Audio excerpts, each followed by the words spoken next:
आज बालकांडामध्ये प्रथम अध्यायामध्ये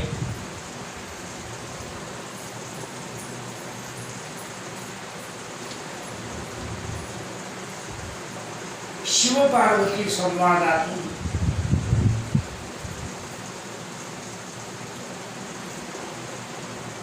रामचरित्र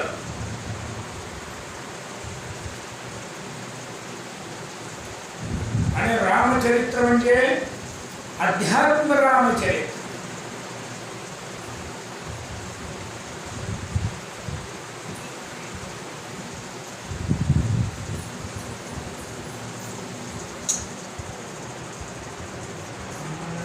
त्या अध्यात्म रामचरित्राचं वर्णन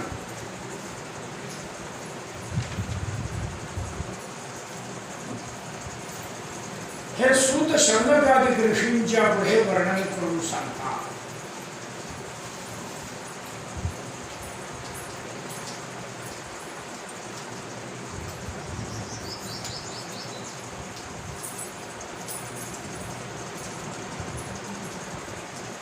त्याने प्रथमतः प्रभू रामचंद्राला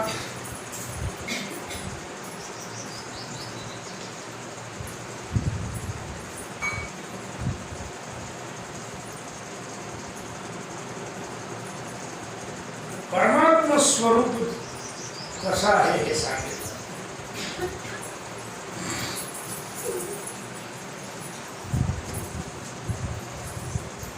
प्रभू राम हा कसा परमात्मा आहे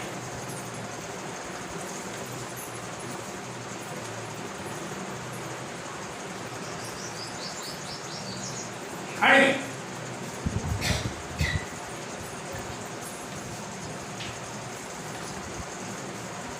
परमात्म शक्ती जी आहे ती कशी सर्वांमध्ये मोठी आहे, अधिक आहे.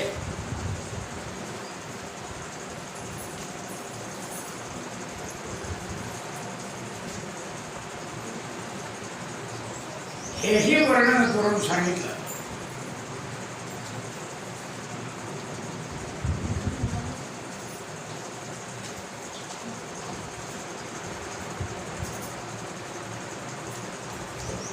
राम नाम घेतो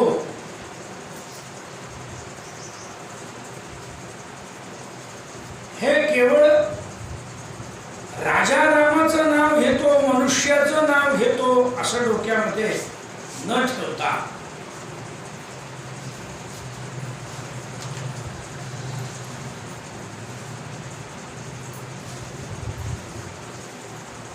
हे रामनाम म्हणजे साक्षात परमात्म चिंतन आहे. परमात्म चिंतन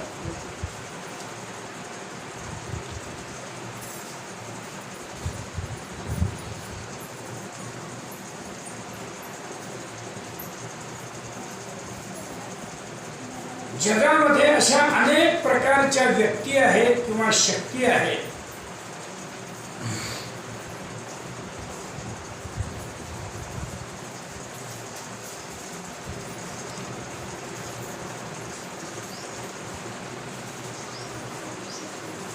ज्या स्वतःचा प्रभाव दाखवण्याचा प्रयत्न करत असतात.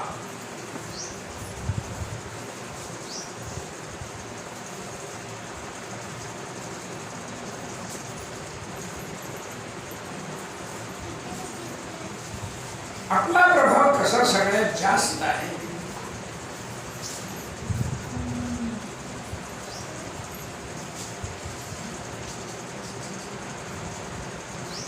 आपण कसे जास्ती शक्तिमान आहोत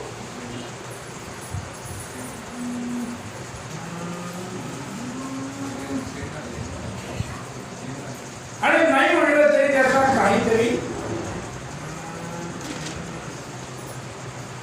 परिणाम हा थोडा का होईना होतो.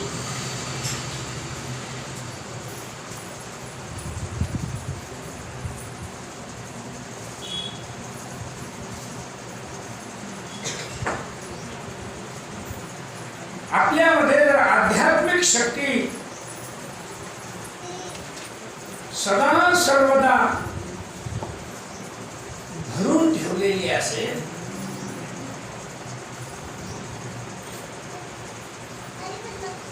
तर या इतर शक्ती ज्या मी मोठी मी मोठी मी मोठी असं दाखवण्याचा जे प्रयत्न करत असतात त्यांचा प्रभाव त्या ठिकाणी पडत नाही.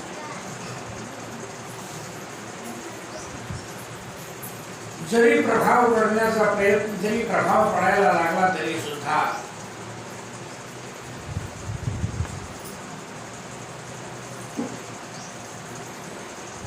विशेष त्याचा परिणाम भोगावा लागला.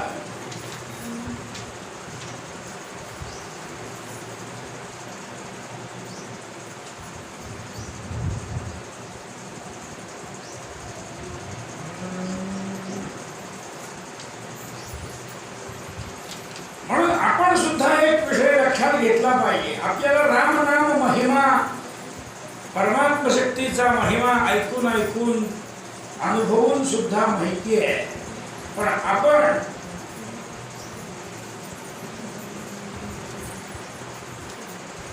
सदा सर्वदा त्याची जी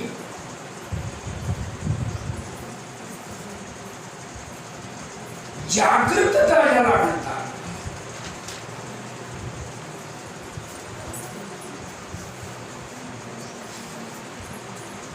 ही जागृतता आपण आपल्या जवळ सांभाळून ठेवत नाही.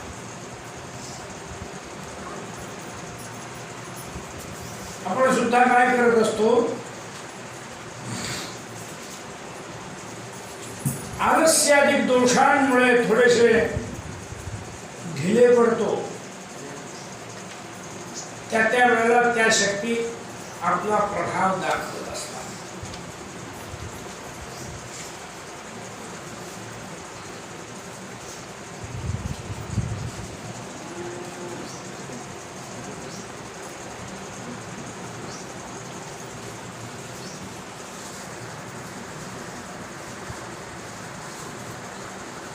वास्तविक पाहायला गेलो तर आपण आतापर्यंत जे जगत आलो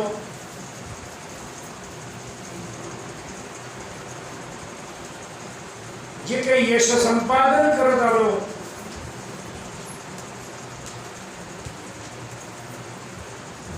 हे सगळं म्हणतात ईश्वरी शक्तीचा प्रभाव आहे.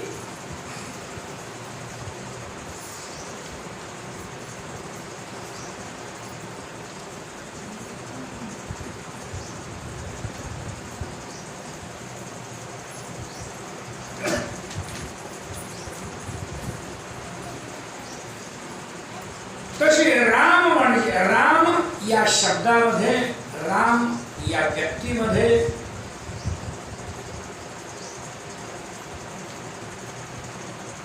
सगळे आध्यात्मिक शक्ती आहे.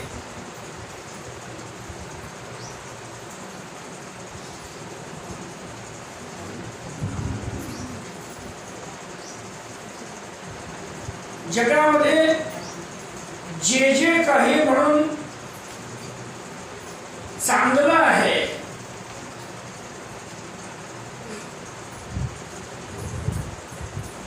ते सगळं ईश्वरी शक्तीचं आहे.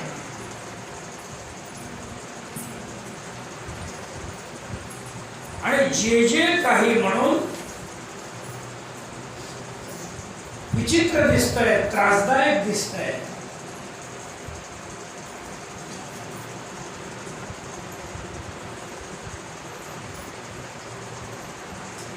ते सगळं सगळं आसुरी शक्तीपासून निर्माण झाले.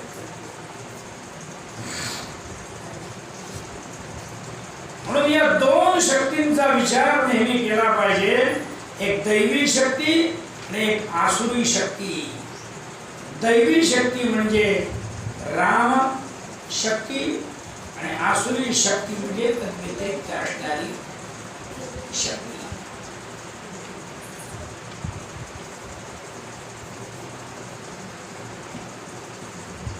गीतेमध्ये सांगितलेले आहे दैवी संपद विमोक्षाय निबंधाय आसुरी मथा.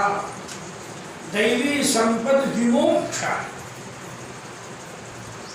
दैवी संपत्ती ही मनुष्याच्या मोक्ष गतीला कारण असते.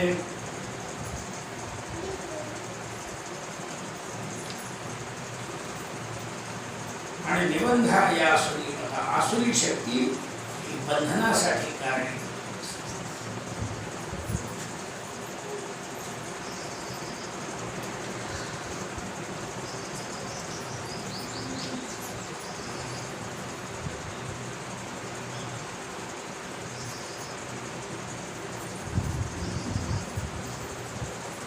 हे सगळं सांगितल्यानंतर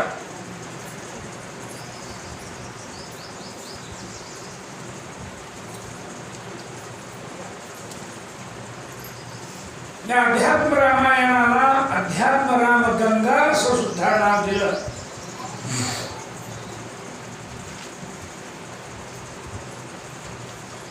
आणि त्याच्याबद्दल काय सांगा की या गंगेचा उगम कुठून झाला? पुराणगिरी संभूता.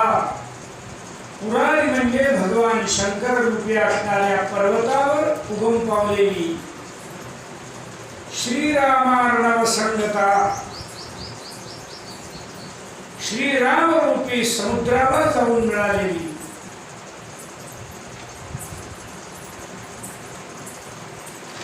अध्यात्म राम गंगेयम पुनाद भुवनत्रयम्. जी अध्यात्म राम गंगा जी आहे त्रैलोक्याला पावन.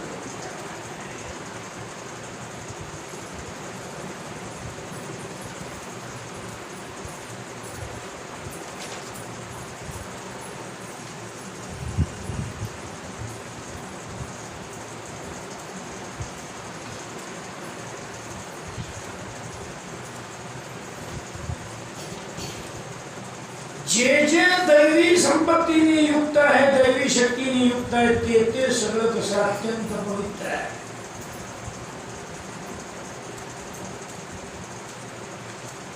आणि जे जे आसुरी संपत्तीने युक्त आहे ते सगळं अपवित्र आहे.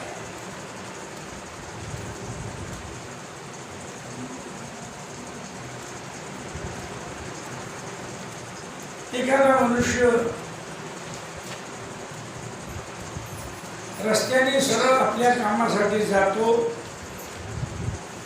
आणि सरळ आपल्या घरी येतो, व्यवस्थितपणे कार्य करतो, तो ठीक म्हणला. आणि एखादा मनुष्य जाता जाता दगड घेता दुसऱ्याच्या घरावर मारायचा. जाता जाता एखादा मनुष्य चालला त्याच्या पायात पाय घालून त्याला पाडायचं.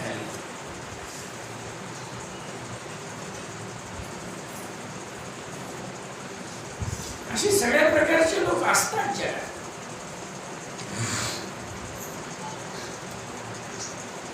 त्याला लोक चांगलं म्हणत नाही.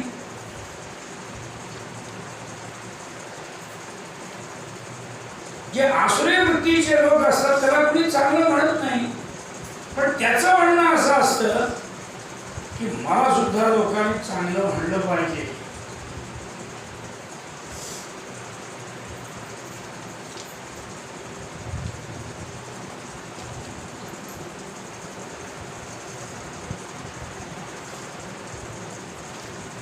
असे जे मध्ये मध्ये मध्ये मध्ये उपद्रव करणारे जे लोक आहेत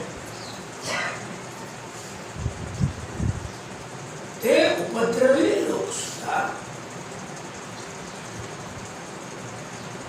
जगतामध्ये असतात आणि ते बाकीच्या सर्व लोकांना सरळ सरळ काम करून देत नाही.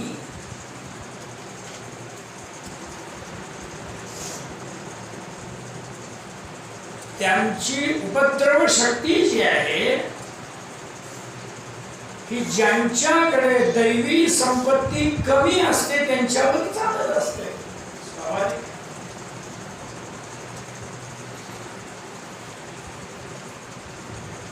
म्हणून आपण स्वतः असा विचार केला पाहिजे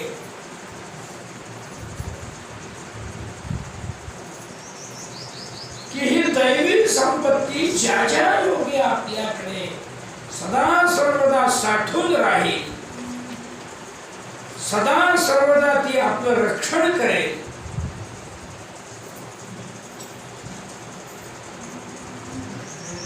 त्या दैवी संपत्तीचा आपल्याला उपयोग होईल.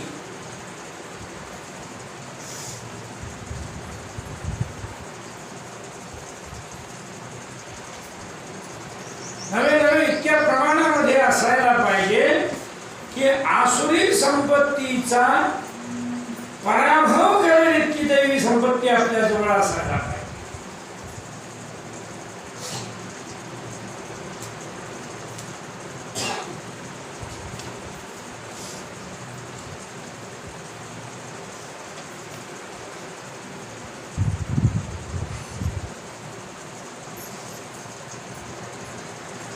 भगवान शिव पार्वती आता यांच्याकडे दैवी शक्ती कमी होती का?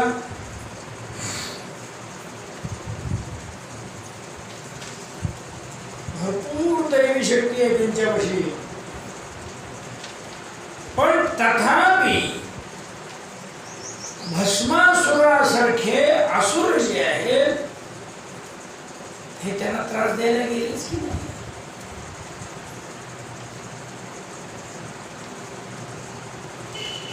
आपली तर काय कथा आहे.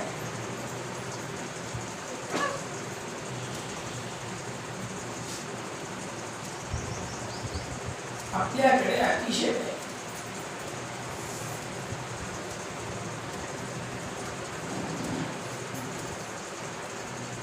अल्पशक्ती आहे.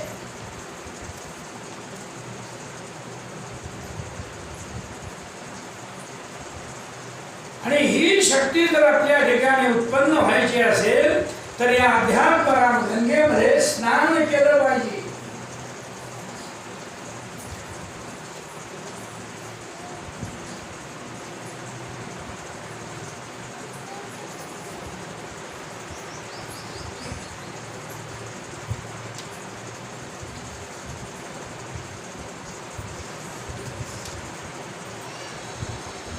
अध्यात्म रामगंगेमध्ये स्नान केलं पाहिजे. स्नान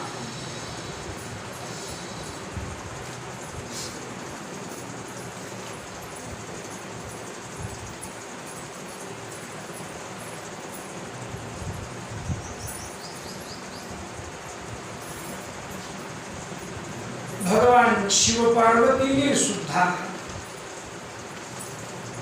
अध्यात्म रामगंगेमध्ये स्नान करण्याची इच्छा केली. पार्वतीने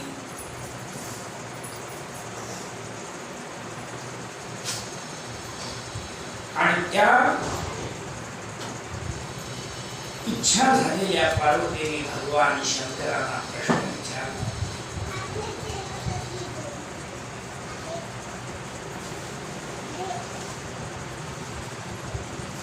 हे देवा,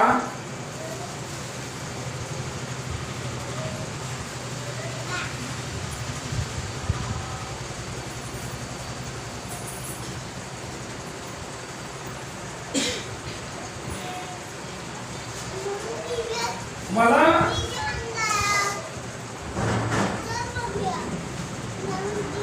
तुम्ही ज्या प्रभू रामचंद्राचा ध्यान करता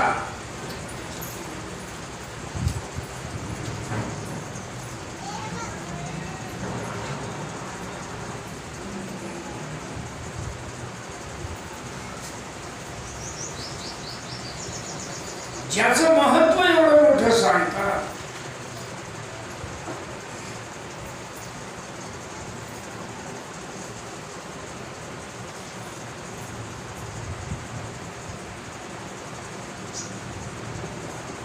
त्याचं चरित्र ऐकण्याची इच्छा आहे.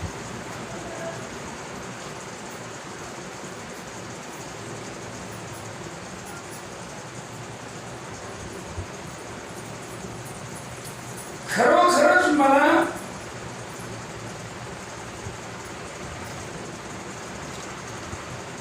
अत्यंत कुतूहल निर्माण झालेलं आहे. काय असेल रामचरित्र?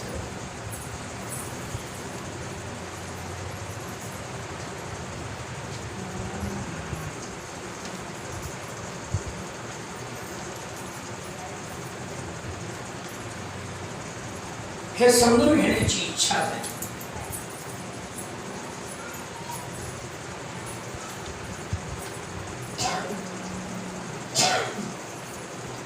तिची ती रामतत्वाला जाणून घेण्याची, रामचरित्र जाणून घेण्याची इच्छा बघितल्यानंतर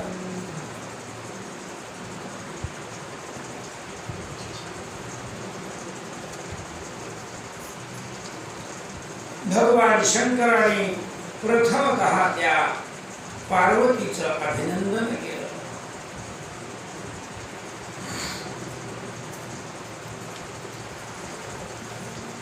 आणि तिला म्हणतात पुराण केना यभिचोदितोहम वक्तुम रहस्यम परमं गूढ.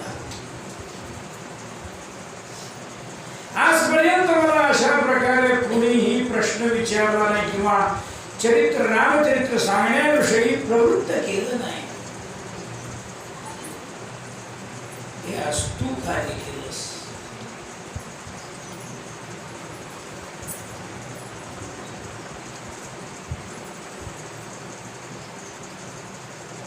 तुझ्यामुळे मला हे अध्यात्म रामचरित्र सांगण्याची संधी प्राप्त झाली.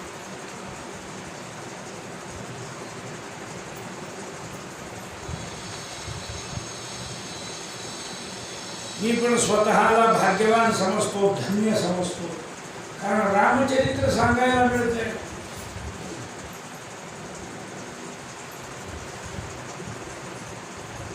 रामचरित्र एवढं पवित्र आहेच काय जगता.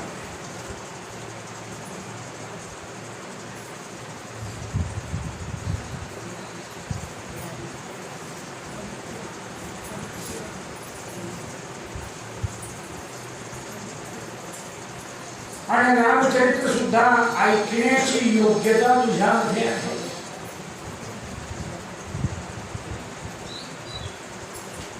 पात्रता तुझ्यामध्ये आहे. म्हणून त्या रामाला नमस्कार करून मी तुझ्या समोर चरित्र सांगायला आरंभ करतो.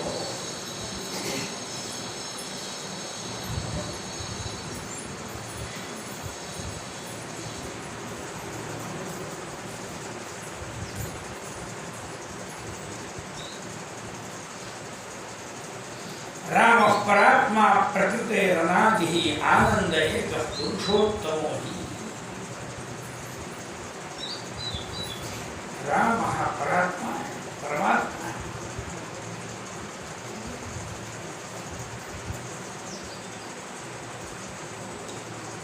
तो वास्तविक प्रकृतीच्या पलीकडचा आहे.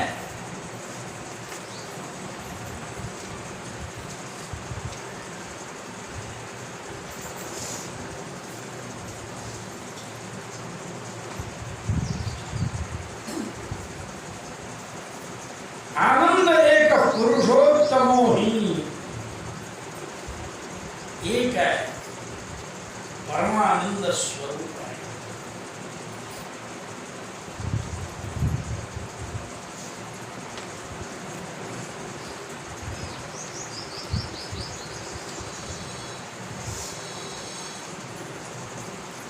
पुरुषोत्तम है, पुरुषोत्तम.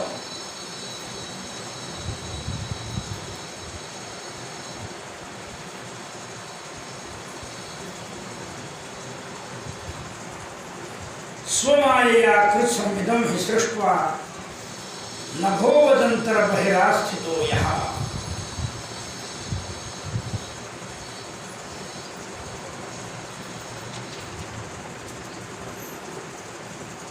स्वतःच्या मायेने या संपूर्ण सृष्टीला निर्माण करून समाह्याभ्यंतर सगळीकडे व्यापून राहिलेला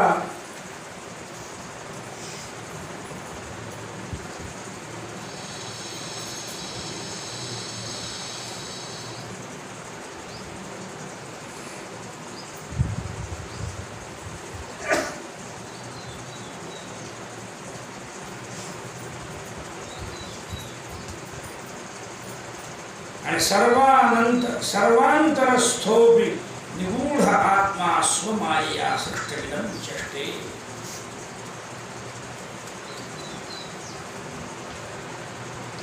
सर्वांच्या अंतर्यामी असून सुद्धा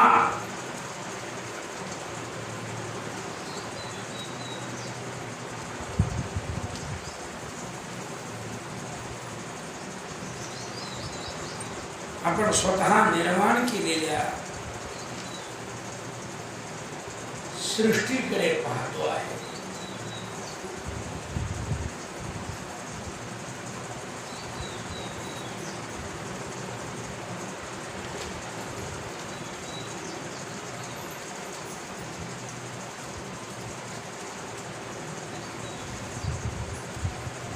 आपण जशी एखादी गोष्ट निर्माण करतो, एखादा पदार्थ, खाद्य पदार्थ निर्माण करतो आणि निर्माण झाल्यानंतर तो कसा दिसतो त्याच्याकडे पाहतो.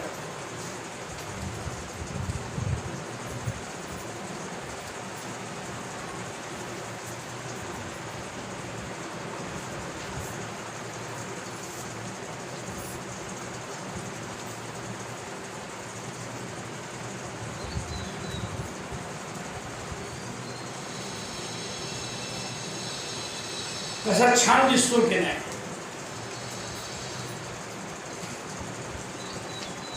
एखादा लाडू बनवला त्याला अनेक प्रकारचे रंग वगैरे लावतात, छानसा लाडू बनतो आणि बनलेल्या लाडवाकडे असं लांब ठेवतात आणि ताटली त्याला कडे सजवतात, पाहत राहतात.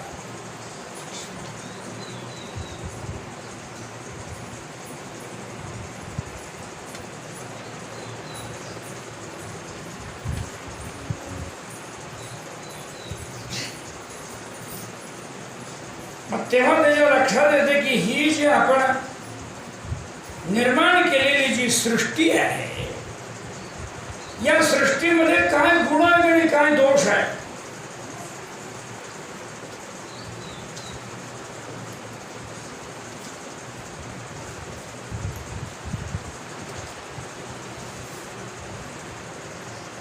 अरे मग हा रंग इथे पाहिजे होता, इथे नको होता, आता आपण इथे असा रंग देऊ, तसा रंग, म्हणजे तो लाडू आणखीन छान दिसेल.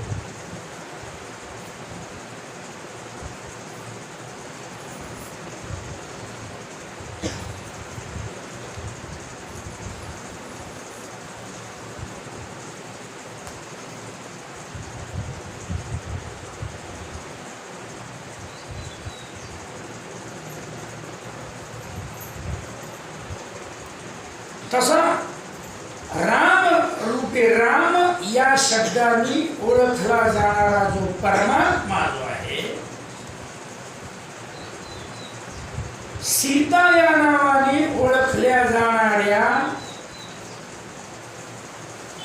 प्रकृतीच्या म्हणजे सृष्टीच्या योगाने, मायेच्या योगाने संपूर्ण सृष्टी निर्माण करतो आहे.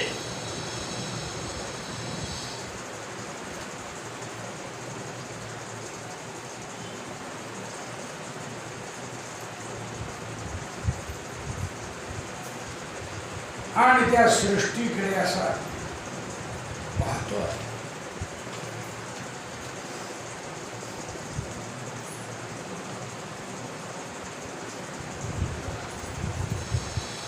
या सृष्टीमध्ये उत्पन्न झालेले कित्येक स्थावर आहेत, कित्येक जंगम आहेत, कित्येक चर आहेत, कित्येक अचर आहेत, कित्येक जीव आहेत.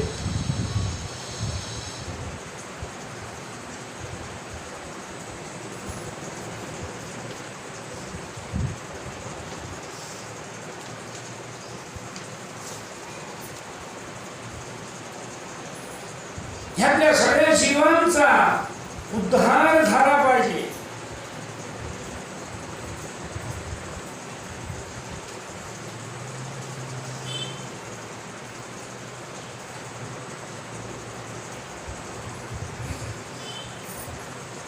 मग आपल्या या अध्यात्म राम गंगेमध्ये किती जण न्हाताय आणि किती जणांचा उद्धार होतोय.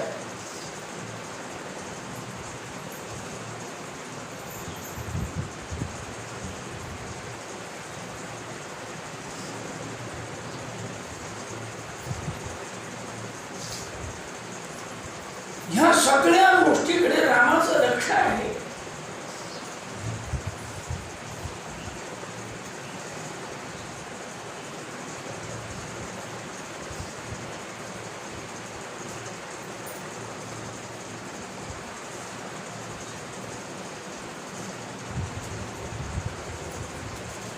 आणि अगदी लक्षपूर्वक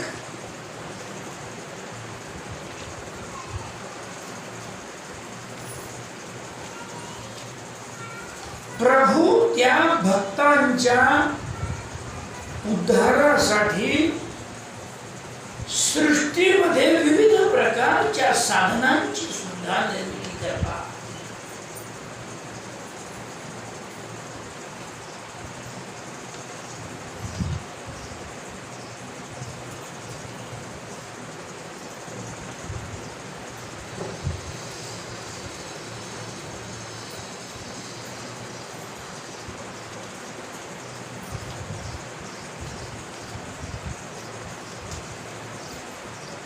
आणि त्या साधनांची निर्मिती करून बरोबर जसं साधन कोणती,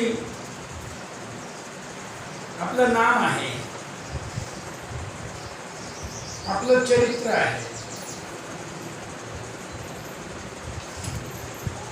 आपलं धनुष्यबाण आहे,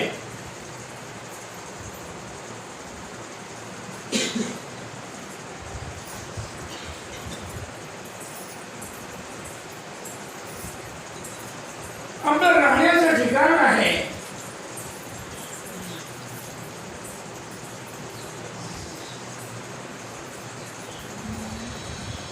आपली वाणी आहे,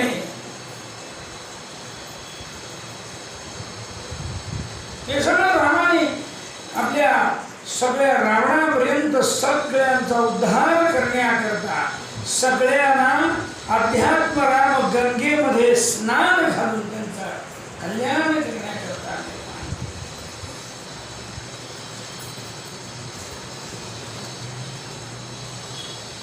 आपण थोडा वेगळ्या पद्धतीने विचार जर केला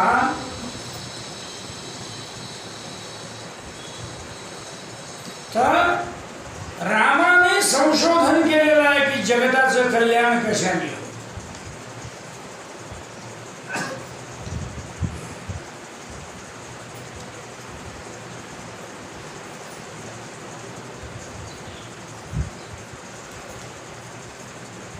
कारण त्यांनी बघितलंय पूर्वापार आलेली ही सृष्टी जी आहे ही सृष्टी काही मनाने उद्धाराच्या गतीला जाणारी नाहीये.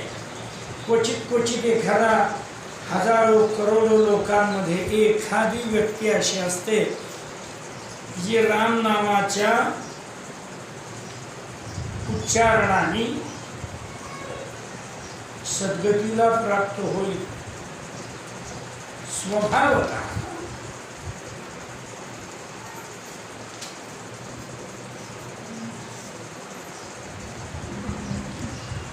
पण बहुतेकांना काय करावं लागतं,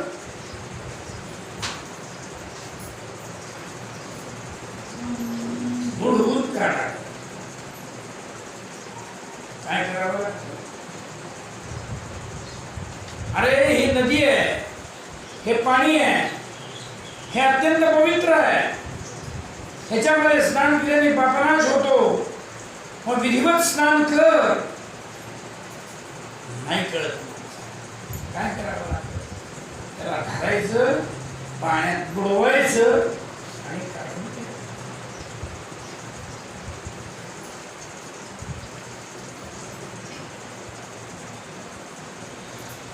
तसं हे सगळी निर्मिती केली रामचंद्राने आणि पाहिलं लोकांचा उद्धार कशाने होईल आणि जगतामधल्या आसुरी संपत्तीचा विनाश कशाने होईल.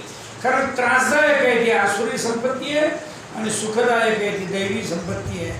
या दैवी संपत्तीची वृद्धी आणि आसुरी संपत्तीचा विनाश हा ज्या योग्य होईल ते काम आपल्याला करायचं आहे. म्हणून रामचंद्राने मोठ्या धाडसाने काम कोणतं केलं असेल तर पहिल्यांदा आपलं घरदार सोडून दिलं. लक्षात घ्या,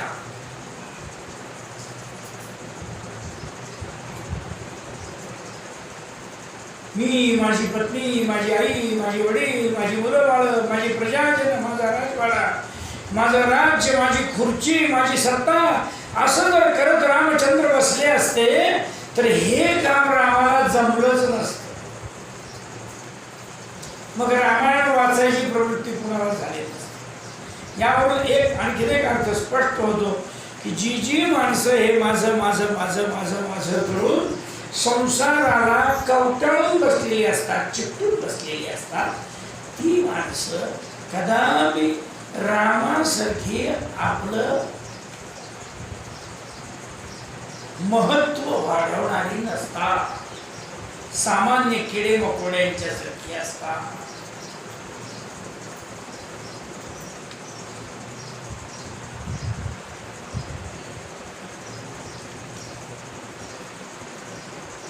रामाने ते कार्य केलंय आणि प्रत्येक काम करत असताना शास्त्र सिद्धांत कसा सिद्ध होईल,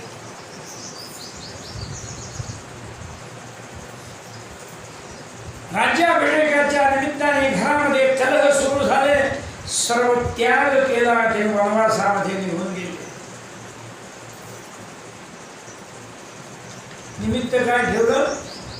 पितृवचन पाळून डोके होऊ दे.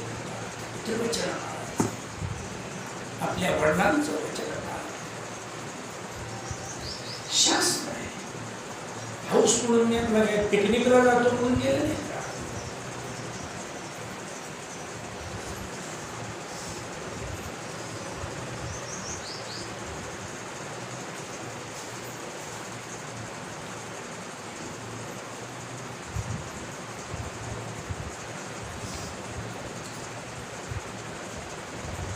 तिथे जाऊन केलं काय? आपला बचाव करत करत कुठेतरी तिथे एखादे बांधावं, घर बांधावं, त्या घरात राहावं, 4 लोकांचा आश्रय घ्यावा, 4 लोकांना मदतीला घ्यावं, मस्तपैकी अन्नग्रहण करत बसावं, 14 वर्ष झाली की घरी जावं, केव्हा एकदा 14 वर्ष संपतायत असला काही विचार नाही.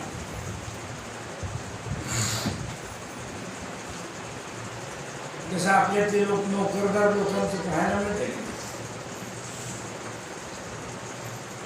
त्यांची फिरतीची नोकरी असते, फिरतीची. त्यांचं काय चाललेलं असतं? हा, मग इथं दिल्लीला जायचं आणि दिल्लीच्या ऑफिसमध्ये काम करायचं आहे. मग दिल्लीच्या ऑफिसमध्ये काम करण्याकरता प्रवास खर्च दिला जातो. हा तो प्रवास खर्च वाचून फुकटच्या गाडीने कसं जाता येईल त्याचा विचार. खर्च मिळालेला असतो विमानाचा, हा जातो फुकटच्या रेल्वेने. पैसे कसे वाचतील?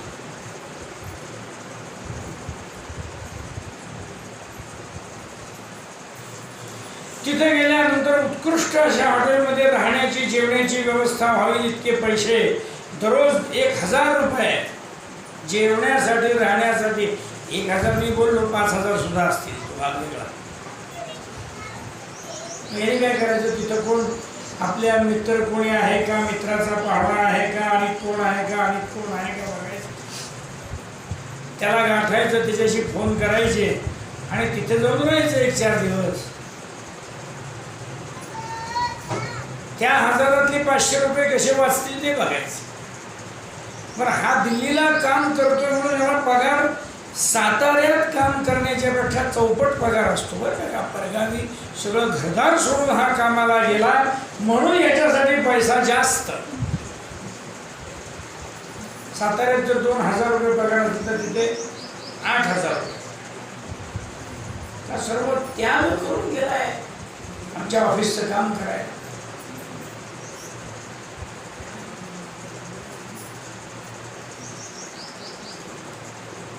आणि मग काम तर करतो, काम करायचं इकडचं तिकडचं, ह्याच्या साह्याने त्याच्या साह्याने पैसे सगळे खिशाने कसे राहतील याची व्यवस्था करायची आणि यायचं. आल्यानंतर हा माझं काम झालं, आपण झालं, काम झालं, वा छान. प्रभू रामचंद्राने असला उद्योग नाही केला. चला प्रवासात जायचंच आहे तर 5-50 हजार सैनिक घेऊन जाऊया, आपण आपलं मस्त तिथे बंगला बांधू, नाहीतरी 14 वर्ष राहायचंच आहे. एखाद्या पाण्याच्या ठिकाणी जवळ छानपैकी बंगला बांधायचा, हाताखाली नोकर चाकर. असा उद्योग रामाने नाही केला. फक्त आणि फक्त राम, लक्ष्मण, सीता 3 जण गेले आणि आपली कामं आपण स्वतः करून राहिले. एक पैसा सुद्धा आपल्या राज्यातला वापरला नाही रामचंद्रांनी, लक्षात घ्या. नवे नवे अंगावर टाकायला वस्त्र सुद्धा वापरलं. किती कठीण असेल पहा ही तपश्चर्या.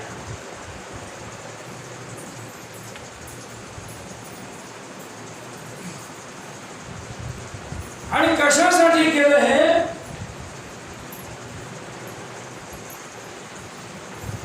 आपण स्वतः वनवासात गेल्यामुळे वनवासामध्ये वृद्धिंगत झालेली जी आसुरी शक्ती आहे, या आसुरी शक्तीचा विनाश करण्याकरता प्रभू रामचंद्रांनी हे कार्य केले. आणि आपली दैवी संपत्ती, दैवी शक्ती ही वाढली पाहिजे.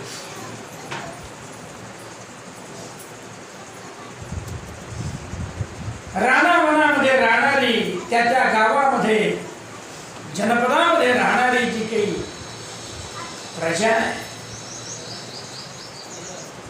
या प्रजेमध्ये जगण्याकरता जे काही कष्ट पडत होते, हा भयंकर दुष्टांचे जे त्रास होत होते, ते सगळे त्रास कमी करण्याकरता आपल्या या वनवास गमनाचा सुद्धा रामचंद्रांनी लाभ दिला आणि जगाला लाभ करून दिला.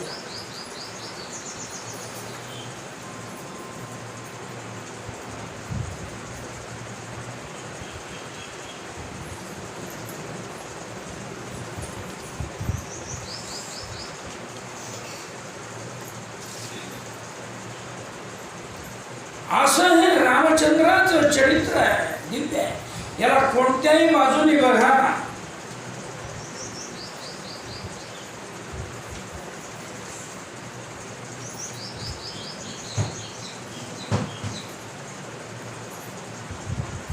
आणि नुसत्याच माणसांच्या पुरतं केलं नाही, एका विशिष्ट जातीच्या माणसांसाठीच केलं नाही.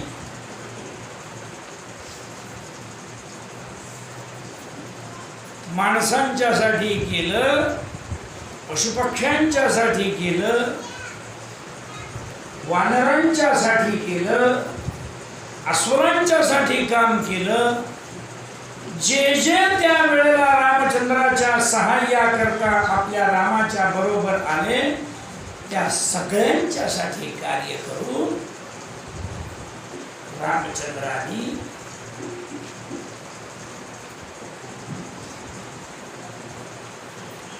लंकेपर्यंत जाऊन म्हणतात त्या राक्षसांना शक्ती पुरवणारा, जो आसुरी शक्ती पुरवणारा जो त्यांचा राजा होता, तिथपर्यंत जाऊन सर्व लोकांचा उद्धार केला.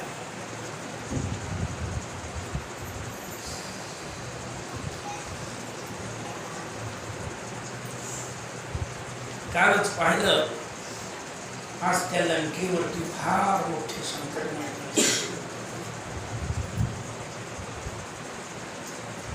म्हणजे तिथे रावणही नाहीच आहे, तो गेला, रामाने संपवला. आणि आता रामही नाहीये तिथे, म्हणजे तिथे जाऊन कार्य करण्याची मोठी गरज आहे. आज दरिद्री झाली संपूर्ण लंका. लंकेमध्ये मनुष्याला जे आपण बाटलीवर पाणी घेतो की नाही, बिस्लरीची बाटली घेतो,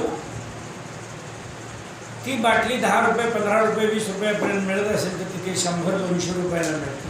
ही अवस्था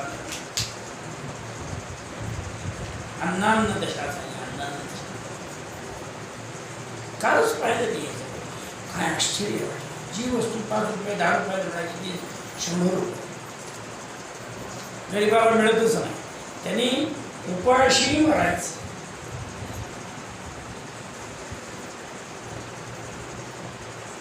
आणि केवळ केवळ तिथे जी परिस्थिती उत्पन्न झाली, ती पुन्हा तिथे कुणीतरी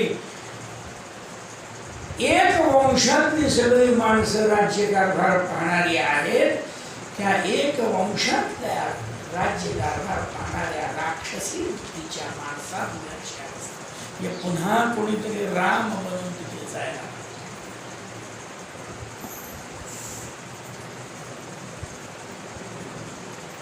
काय कठीण परिस्थिती आहे.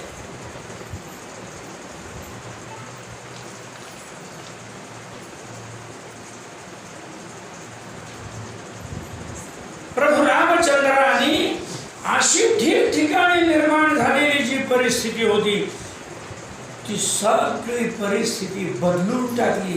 किती किती ताकदीचा वापर केला, किती पण ही ताकदीचा वापर करत असताना बाबा काय फार मोठी यंत्रणा उभी केलेली आहे, फार मोठी सेना उभी केलेली आहे, काय नाही. फक्त राम, लक्ष्मण आणि सीता आणि आपल्या हातामध्ये असलेला धनुष्य बाण. रडतराव म्हणा नाही, रडतराव म्हणा.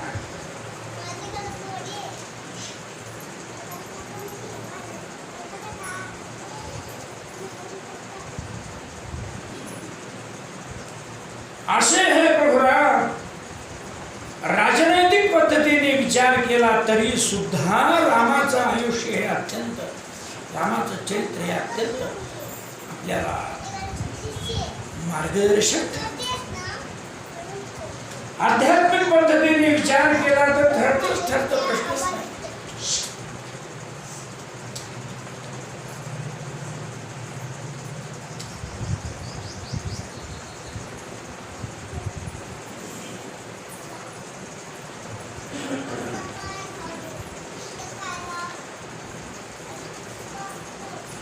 ह्या सर्व प्रकारच्या गोष्टी लक्षात जर घेतल्या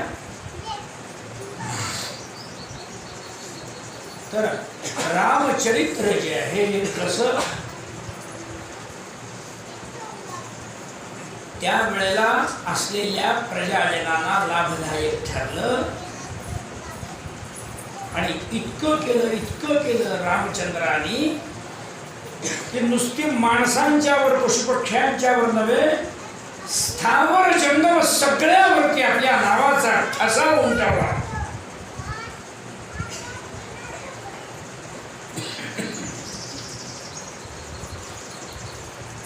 राम हे नाव लिहिल्यानंतर दगड धोंडे सुद्धा समुद्रावरती तरू लागले. एवढा आपला नामाचा महिमा रामाने निर्माण केला.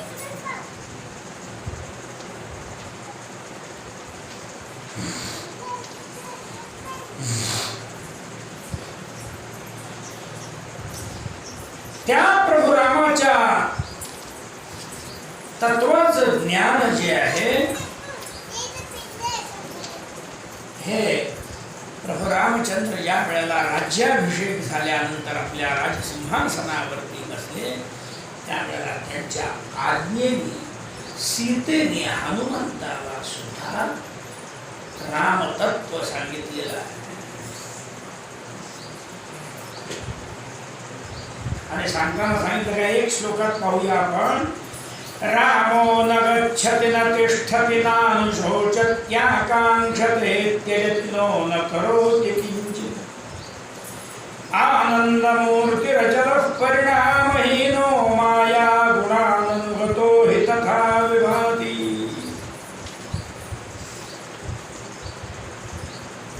एवढं सगळं करून सुद्धा राम कसे आहे. सीतेने सांगितलं मी कार्य करत असते. रामो न गच्छति, राम कुठेही जात नाही. न तिष्ठति, कुठेही थांबत नाही. नानुशोचति, न आकांक्षते, शोक करत नाही, कसली इच्छा करत नाही, कशाचा त्याग करत नाही. मग कसा आहे परमानंद अशा प्रकारची मूर्ती त्या प्रभू रामचंद्राची आहे.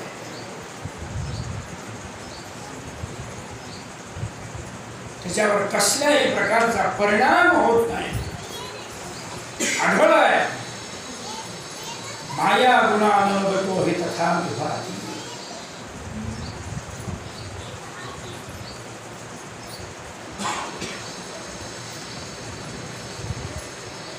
आणि मायेच्या मुळे उत्पन्न होणाऱ्या कार्यांचा आधार तो असल्यामुळे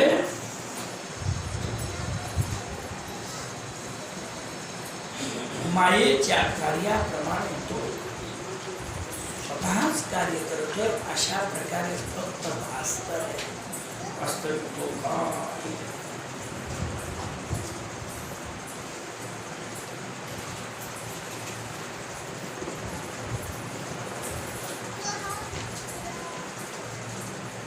सीतेने प्रभू रामचंद्राचं महात्म्य सांगितल्यानंतर स्वतः प्रभू रामचंद्राने सुद्धा राम हृदय म्हणून जे आहे हे हनुमंताला वर्णन करून सांगितलं.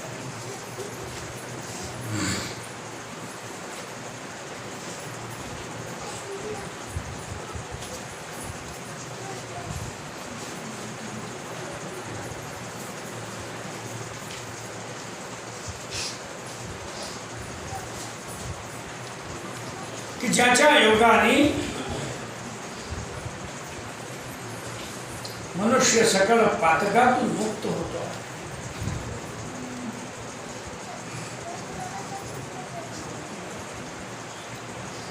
महादेवांनी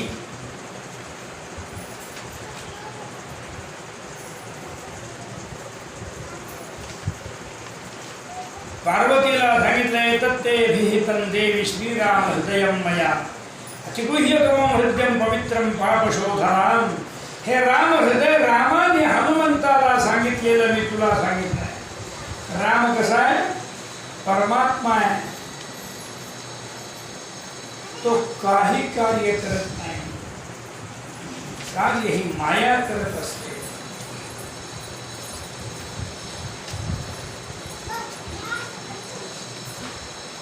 आणि राम हा फक्त साक्षी असतो, आधार असतो.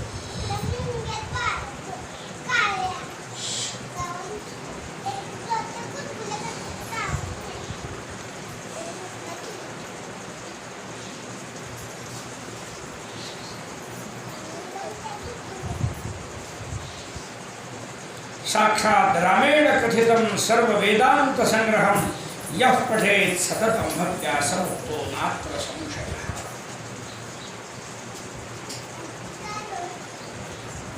प्रभू रामचंद्राने सांगितलेलं जे हे राम हृदय जे आहे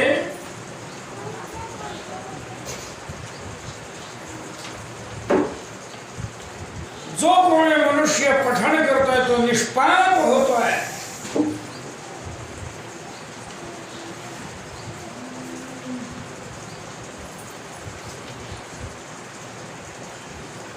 तो मुक्त होऊन जातोय. सर्व प्रकारची त्याची पाप जळून भस्म होऊन जातात.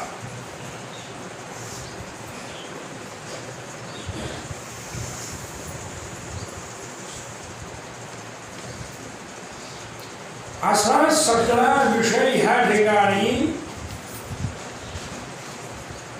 वर्णन केल्यानंतर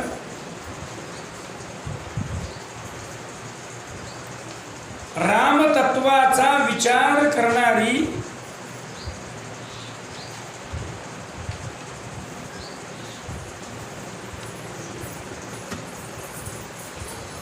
माता पार्वती जी आहे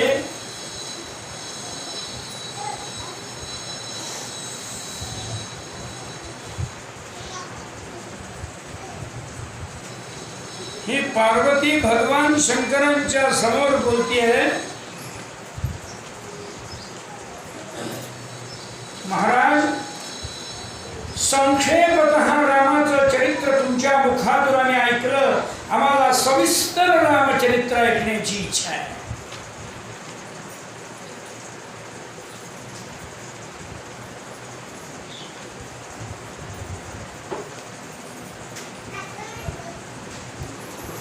मग त्यावेळेला भगवान शंकरांनी सविस्तर रामचरित्र रामाच्या जन्माच्या पूर्वीच्या परिस्थितीला अनुसरून सगळं रामचरित्र सांगायला सुरू.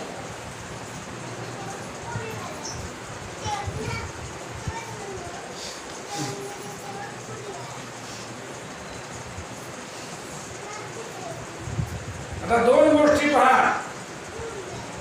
एका बाजूला रावण आहे, एका बाजूला राम आहे.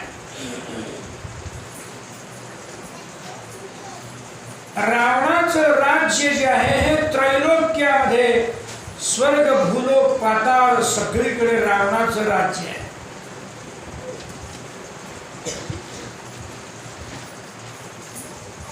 आणि रावणाने जसं राज्य मिळवलं तसं रामाने काही मिळवायची गरज पडली नाही. रामाने राज्य कुठपर्यंत मिळवलं? सर्वांना पृथ्वीवरती राज्य मिळालं.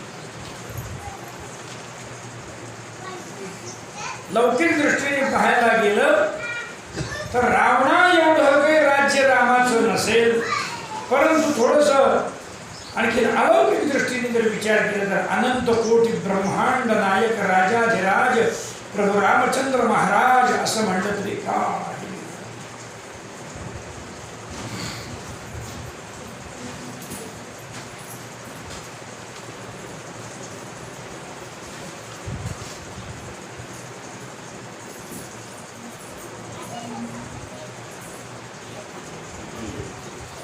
या सर्व याच्यामध्ये त्रैलोक्याचं राज्य मिळवण्याकरता रावणाने मिळवलेली शक्ती, रावणाने मिळवलेल्या विद्या, रावणाने मिळवलेली संपत्ती ही सगळी कशी त्यांनी पणाला लावली आणि त्रैलोक्यावर राज्य मिळवलं.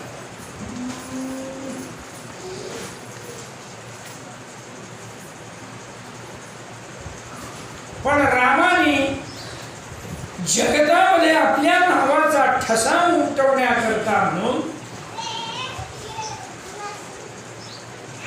काय प्रयत्न केला? ठसा उमटवण्यासाठी प्रयत्न न करता केवळ सर्व प्रकारच्या प्राणीमात्रांच्या संरक्षणाची व्यवस्था केली आणि बाकी दुसरं काहीच केलं.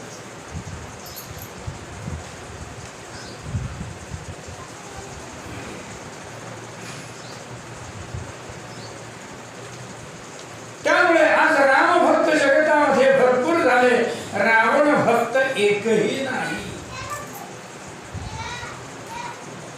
त्रेतायुग संपलं, द्वापार युग संपलं, कलियुगाचा 5000 वर्ष झालं, तरी सुद्धा रामाच्या नामाचं महत्व काही कमी नाही.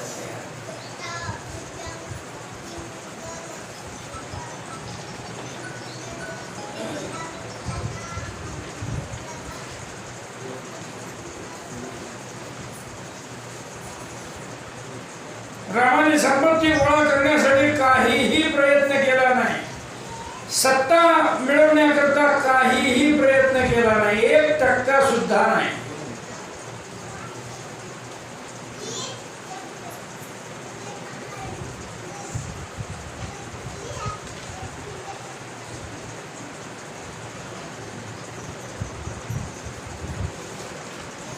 त्या रामाचं चरित्र म्हणले तुला मी सांगतो, जो संपूर्ण दैवी शक्तीने युक्त अशा प्रकारचा होता, दैवी संपत्तीने युक्त होता.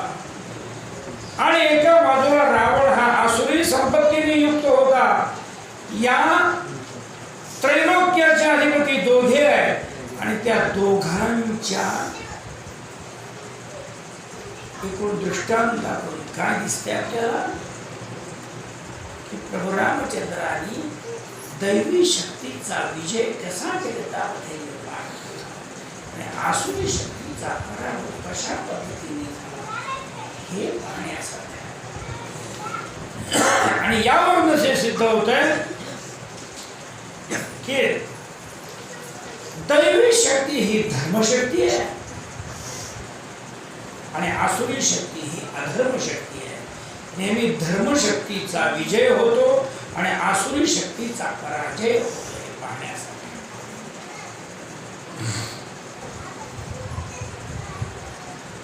फक्त एकच आहे की दैवी शक्ती कुठेही आपण कमी होऊन देतो. म्हणजे त्याचा अर्थ असा की आपल्याकडनं आपण धर्माचं आचरण उत्तम पद्धतीने करायला पाहिजे.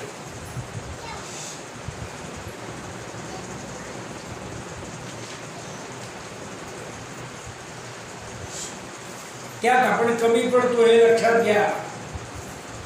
आपण नामस्मरण करतो त्याला आपण पुरे समजतो.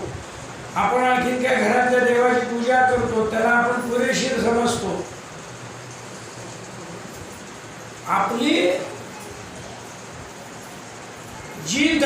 संपत्ती वाढवणारी जी आपली कृती आहे, ही कृती किती प्रमाणामध्ये आपण उपयोगात आणतो आणि किती प्रमाणामध्ये त्याचा उपयोग न करता आळसाने काळ फुकट घालवतो, हे पाहण्यासारखं.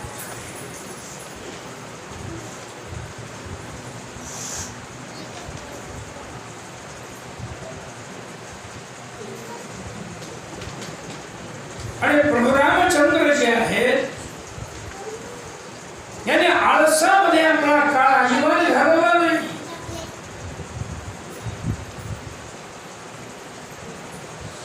त्यांच्याविषयी आळस नावाचा पदार्थच नव्हता.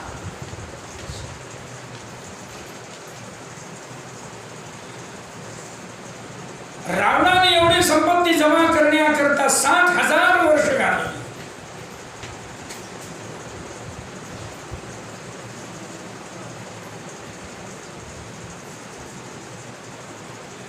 आणि रामाने एवढं सगळं त्रैलोक्यामध्ये आपली कीर्ती पसरवण्याकरता फक्त 14 वर्ष.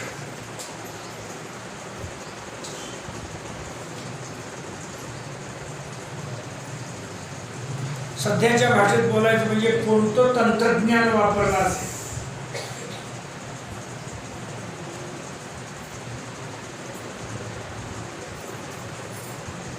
हातात तर काही नाही, गाड्या नाहीत, घोडे नाहीत, काही नाही, शस्त्रास्त्र म्हणजे त्याच्याजवळ जी काही अलौकिक शस्त्रास्त्र होती ती होती, परंतु लौकिक बाबा मोठे मोठे रणगाडे आणले, मोठे मोठे विमानं आणली, मोठ्या रेल्वे आणल्यात आणि काही नाही, अणुबॉम्ब तयार केले वगैरे असले काय नाही. हे सगळं रावणापाशी होतं.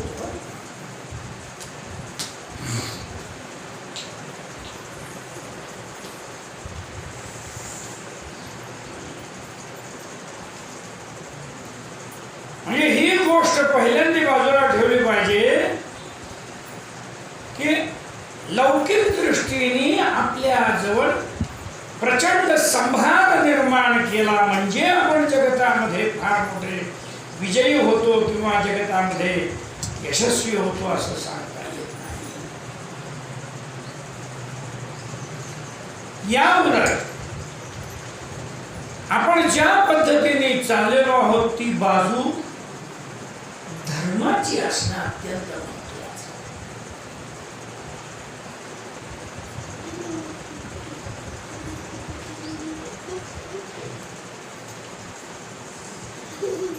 धर्माच्या बाजूने आपण कार्य केल्यानंतर सगळे निसर्गातले जे काही देवदेवता आहेत त्या सगळे आपल्याला अनुकूल होत असतात.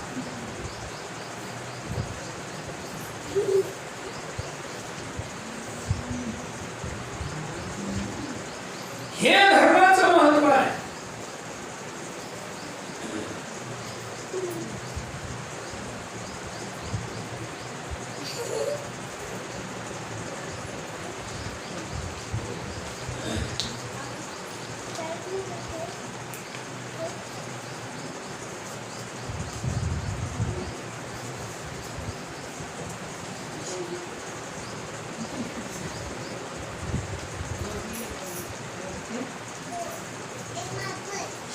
आणि एक अधर्माची बाजू जर असेल तर अधर्माच्या बाजूला मात्र सहाय्याला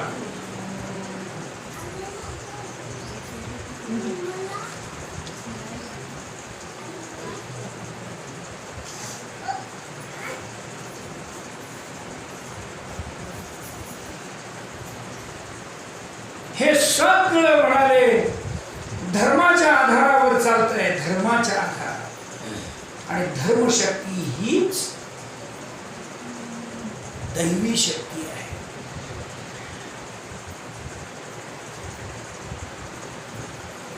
आणि अधर्म शक्ती ही आसुरी शक्ती आहे.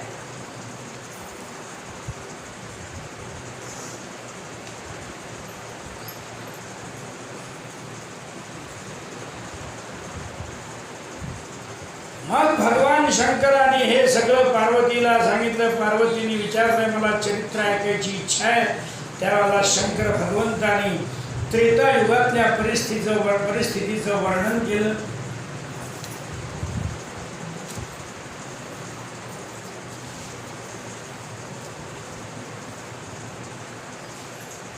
देवांची सभा कशी भरली, त्या सभेमध्ये भगवान विष्णूंनी मी दशरथाच्या पोटी कसा अवतार घेणार आहे वगैरे हा सगळा विषय त्या ठिकाणी सांगितला.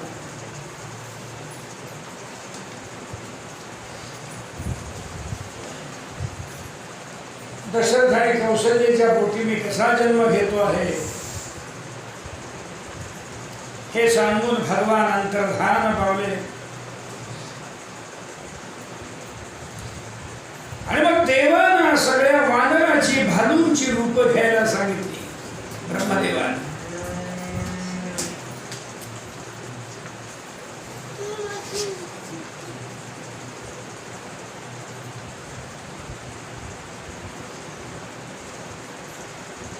आणि मग त्यानंतर राजा दशरथाच्या मनामध्ये इच्छा उत्पन्न झाली की आपल्याला पुत्र व्हावे. तो वसिष्ठांच्याकडे जातो. वसिष्ठांच्याकडनं पुत्रकामेष्टी यज्ञ करण्याचा सल्ला घेतो आणि अतिशय सुंदर अशा पद्धतीने पुत्रकामेष्टी यज्ञ करतो. त्यावेळेला यज्ञ इतका उत्तम होतो की भगवान यज्ञनारायण प्रत्यक्ष सोन्याच्या पात्रामधून त्याला पायस खीर आणून देतो. आणि त्या 3 राण्यांनी ज्या वेळेला ती खीर भक्षण केली जाते 3 राण्यांच्याकडून, त्यावेळेला अतिशय सुंदर अशा प्रकारे 3 राण्यांच्या पासून 4 पुत्र जन्माला येतात. शंकर भगवान म्हणतात कौशल्याच्या पोटी राम, कैकेयीच्या पोटी भरत आणि सुमित्रेच्या पोटी लक्ष्मण आणि शत्रुघ्न.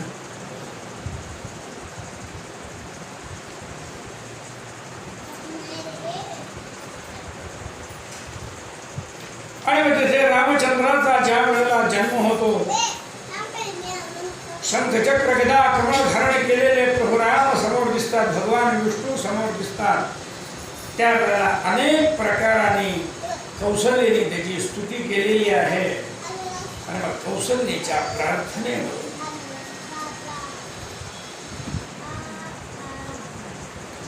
एका सुंदर गोजीरवाड्यात छोट्याशा बाळाचं रूप रामाने धारण.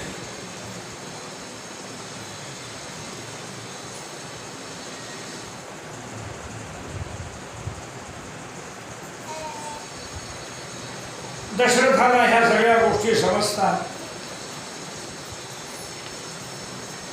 महाराज दशरथ जे आहेत हे आपल्या गुरुंना बोलवून आणतात आणि त्या ठिकाणी जातकर्म संस्कार, नामकरण संस्कार करतात.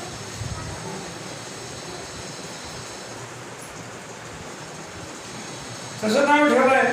यस्मिन् रमन्ते मुनयो विद्यया ज्ञान विप्लवे तं गुरुं प्राह रामेति रमणात् राम इत्यपि.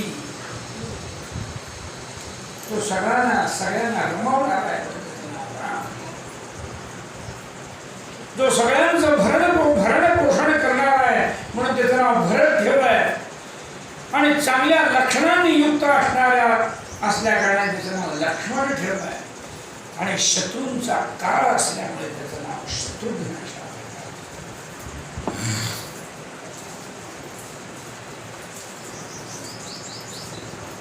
रामाचा अनुयायी लक्ष्मण झाला, भरताचा अनुयायी शत्रुघ्न झाला.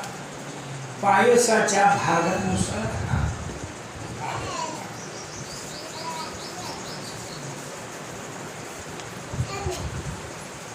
नंतर भगवान शंकरांनी त्यांच्या बाललीलांचं वर्णन केलंय.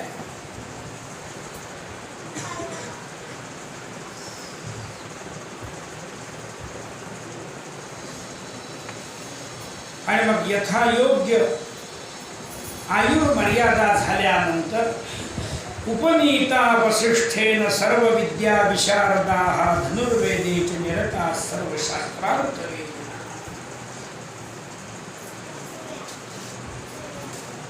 वसिष्ठ ऋषींनी उपनयन संस्कार केले, सर्व विद्या शिकवल्या, धनुर्वेदामध्ये मोठे विद्वान केले, सर्व शास्त्रार्थ वेदिनः सर्व प्रकारच्या शास्त्रांना जाणणारे झाले.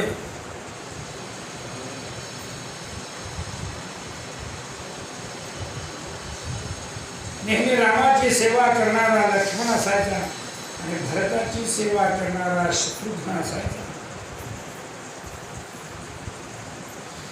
हळूहळू हळू घोड्यावर बसून शिकार करण्याकरता जाऊ लागले.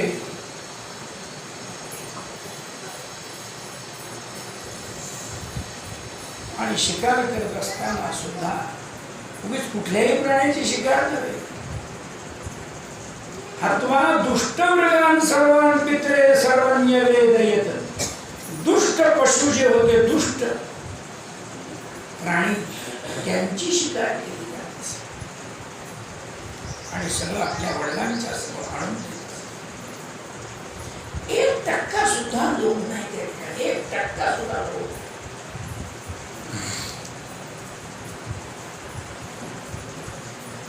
सकाळी उठायचं, स्नान करायचं, आपल्या माता पितरांना अभिवादन करायचं, नमस्कार करायचा आणि राजसभेमध्ये येऊन सगळ्या प्रजाजनांचं काय कार्य आहे, काय समस्या आहे,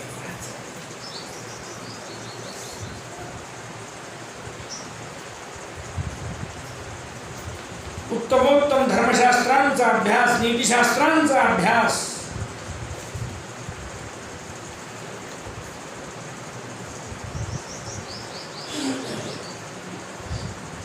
एवढं सगळं करत असताना आपली आतली जी परमानंद अवस्था यात कुठेही बिघाड नाहीये. एवं परात्मा मनुजावतारो मनुष्य लोकानुसृत्य सर्वं चक्रे विकारी परिणामहीनो विचार्यमाणो न करोति किंचित. सगळं करून सुद्धा काहीही सगळं करायचं ते लौकिक दृष्टीने आणि काही करत नव्हता. हे काय आहे? अलौकिक दृष्टी आहे, आध्यात्मिक दृष्टी आहे. अध्यात्म दृष्टीने प्रभू राम काय करत होते, काय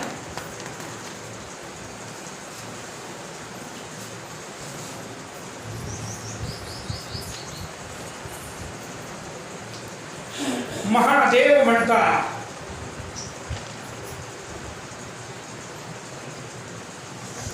अशा प्रकारे प्रभू रामानी हळूहळू विद्या संपादन केली. हळूहळू बाल्यावस्थेमधून पौगंड अवस्थेमधून पुढे पुढे पुढे पुढे जेव्हा जाऊ लागले,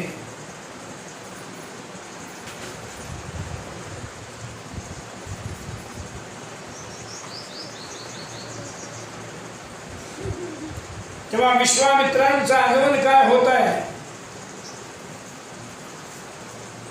आणि विश्वामित्रांनी राजा दशरथाकडे राम लक्ष्मणांची याचना केली आपल्या यज्ञरक्षणाकरता. वसिष्ठांच्या सांगण्यावरून राजा दशरथाने आपली मुलं जी आहेत राम लक्ष्मण हे विश्वामित्रांच्या ताब्यात दिली.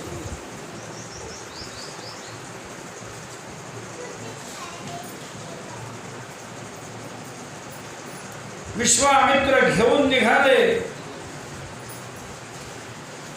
त्यावेळेला राजा दशरथाच्या मनामध्ये राम लक्ष्मणांना पाठवायची इच्छा नव्हती, परंतु वसिष्ठाने सांगितलं हा मानव नाहीये, लक्षात ठेव. मानव रूप धारण केलेला प्रभू आहे, भगवान आहे. याच्यातून बरंच काही पुढे घडणार आहे, याकरता तू पाठव.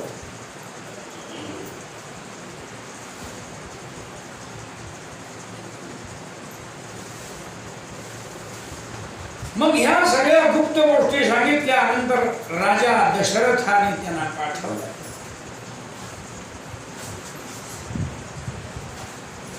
त्यावेळेला अरण्यामध्ये विश्वामित्र पुढे पुढे गेले असताना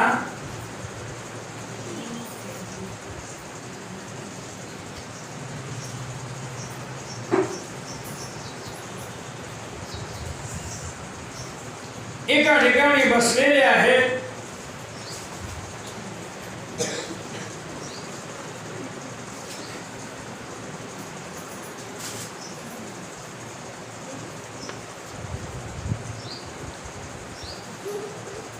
आणि राम लक्ष्मणांना बला अतिबला नावाच्या विद्या दिल्या.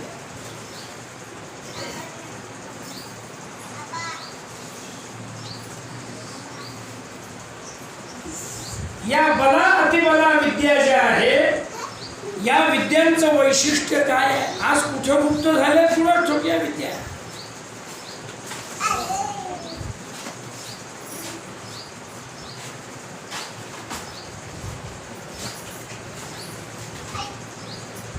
या बला अतिबला विद्यांचं वैशिष्ट्य काय पहा. ययोर ग्रहण मात्रे क्षुक्षामादि न जायते. ज्या बला अतिबला विद्यांच्या उपयोगाने मनुष्याला तहान भुकेचा त्रासच होत नाही.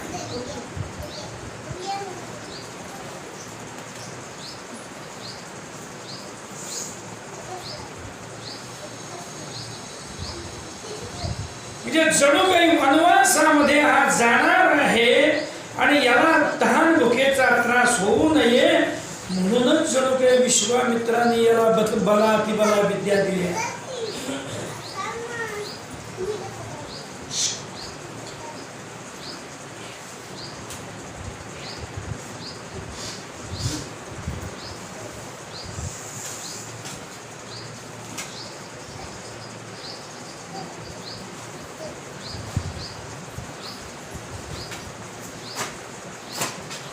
आणि मग गंगेला उतरून पलीकडे गेले असताना पार करून ताटकेच्या वनामध्ये आलेले आहेत. त्या ताटका नावाची महाभयंकर राक्षसी जी आहे त्या राक्षसीचा उद्धार रामचंद्र.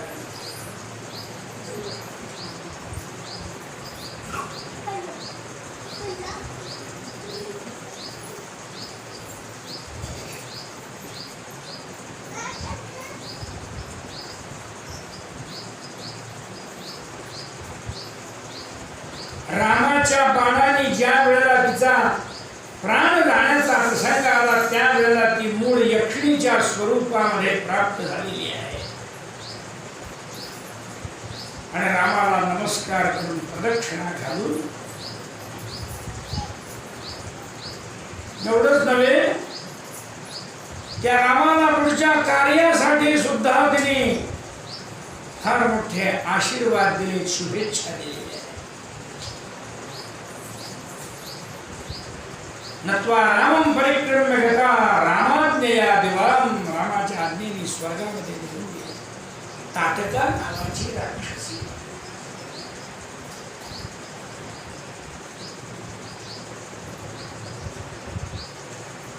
ततोतिहृष्टः परिरभ्य रामं मूर्धन्यवघ्राय विचिन्त्य किञ्चित् सर्वास्त्रजालं सरहस्य मंत्रं प्रीत्याभिरामाय ददौ मुनीन्द्रः.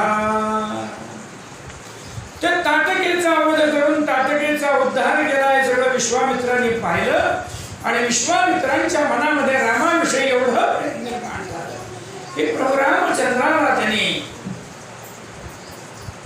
सर्व शस्त्रास्त्र विद्या शिकवून टाकल्या.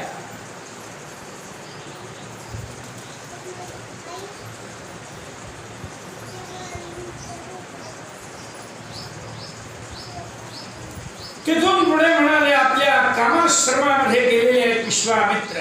आणि पर्वकाळाला इष्टीची वेळ आली. इष्टीच्या वेळेला मारीच स्वभावासारखे राक्षस त्या ठिकाणी रक्तपूय अस्थि मांस त्या यज्ञामध्ये टाकून यज्ञाचा विध्वंस करत होते. रामाला दाखवल्यानंतर प्रभू रामचंद्राने एकाच बाणामध्ये स्वभावाला प्राण करून टाकलं आणि मारीच्या 100 योजन लांब आपल्या बाणाने स्फोट झाला.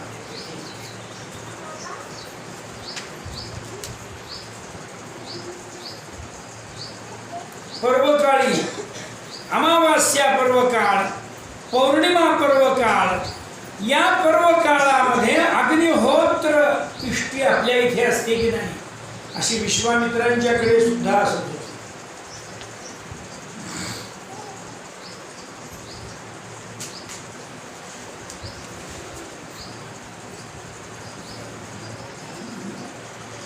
त्या वेळेला हे मारीच सुबाहूसारखे राक्षस उपद्रव देण्याकरता येत होते. ह्या सगळ्यांचा विनाश रामचंद्रांनी केला. सगळ्यांच्याकडनं रामाचं आणि लक्ष्मणाचं कौतुक झालं. एवढंच नव्हे, विश्वामित्रासारख्या ऋषींनी राम लक्ष्मणांची पूजा केली, त्यांना उत्तमोत्तम अशा प्रकारे भोजन दिलं आणि 3 दिवस आपल्या इथे ठेवून घेतलंय. 3 दिवस झाल्यानंतर रामाला विश्वामित्राने सांगितलं, आपल्याला विदेह नगरामध्ये जायचं आहे, मिथिलेमध्ये जायचं आहे. का तर तिथे भगवान शंकरांनी आपलं धनुष्य ठेवलेलं आहे.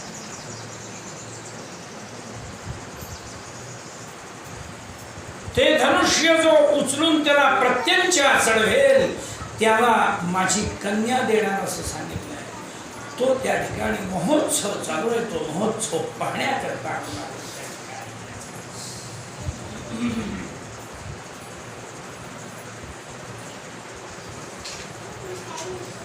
गंगेच्या जवळ गेले. तिथे जाता जाता गौतमांचा आश्रम पाहायला मिळतो आणि त्या गौतमांच्या आश्रमामधली कथा सगळे विश्वामित्राने सांगितली की अशा अशा प्रकारे गौतमांची पत्नी अहिल्या जी आहे त्या अहिल्येला शाप मिळाल्यामुळे ती 1000 वर्ष आणि एका दगडाच्या रूपामध्ये पडून राहिलेली आहे.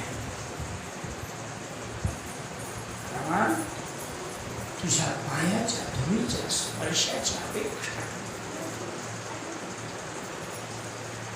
तू फक्त तिच्या अंगाला आपल्या पायाची धूळ लावावीस.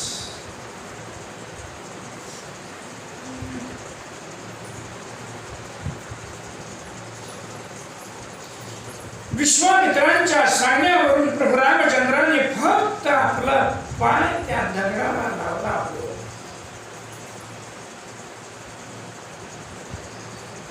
तत्क्षणामध्ये 1000 वर्ष दगड होऊन पडलेली ती आहे.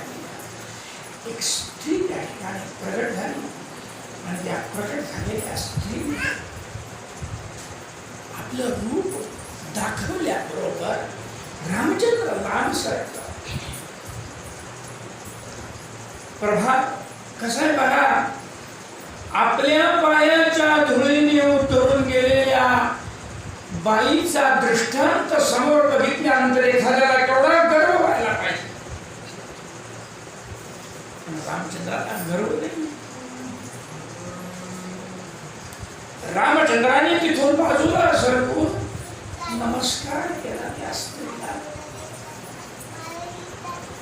केवढी मोठी आश्चर्याची गोष्ट आहे. ती बाई म्हणतीये, अहल्या म्हणतीये, जेव्हा मी तुम्हाला नमस्कार करायला पाहिजे. देव म्हणतात नव्हे, तू माझ्यापेक्षा किती मोठी आहेस.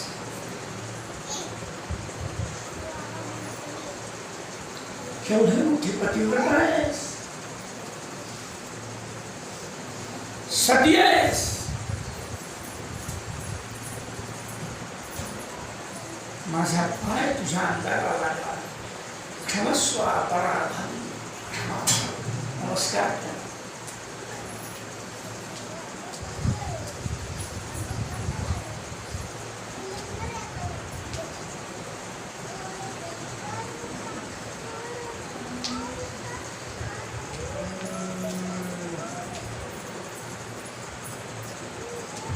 आणि अक्षरशः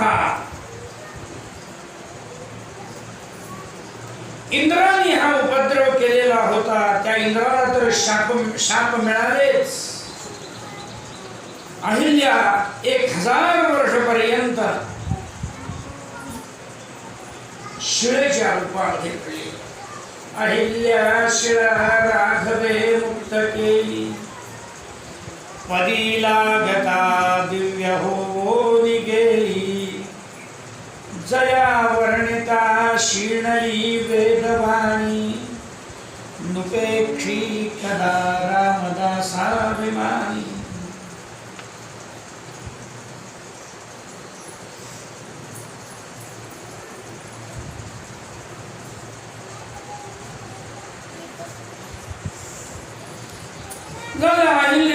समोर त्या ठिकाणी येते.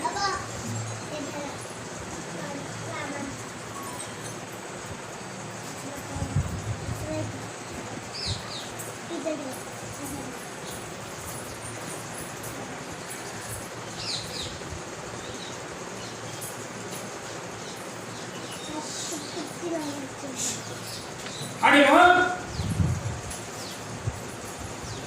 अहिल्या मुक्त झाली. अहिल्याने नमस्कार केला प्रभू रामचंद्राला. रामाची पूजा केली. त्या प्रभू रामचंद्राची पूजा करत असताना अहिल्याच्या नेत्रामधनं अश्रूंच्या धारा लागल्या.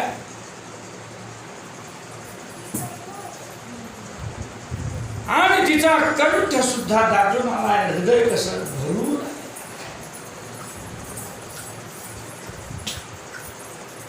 उत्थाय च पुनर्दृष्ट्वा रामं राजीवलोचनं पुलकांकित सर्वांगा गिरा गद्गदयेत. अंगावरती कशी रोमांच निर्माण. रामाला बघितले. 1000 वर्षाची कष्ट सोसलेली, 1000 वर्ष ऊन पाऊस थंडी वारा सगळं सोसलेली ती आई.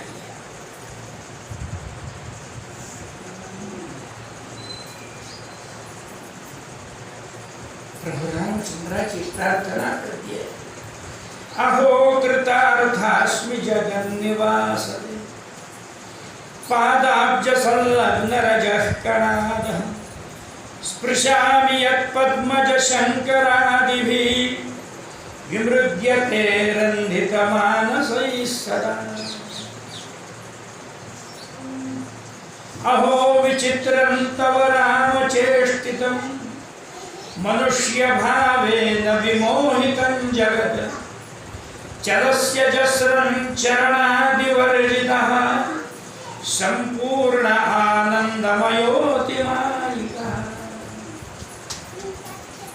अवद्या पहिली दुसरी शाळा न शिकलेल्या त्या अहिल्यानी एवढा वेदांताचा अर्थ भरलेल्या सुंदर अशा प्रकारच्या शब्दांनी आणि स्तोत्रांनी प्रभू रामचंद्राची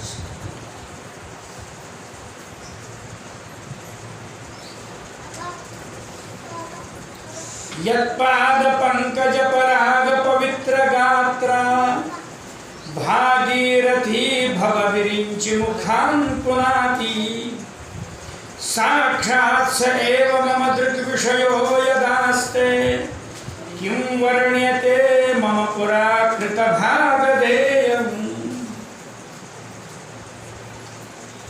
यत्पाद पंकज पराग पवित्र गात्रा, ज्याच्या पायाच्या धुळीच्या कणांनी जिथं गात्र म्हणजे शरीर कसं पवित्र होत गेलं.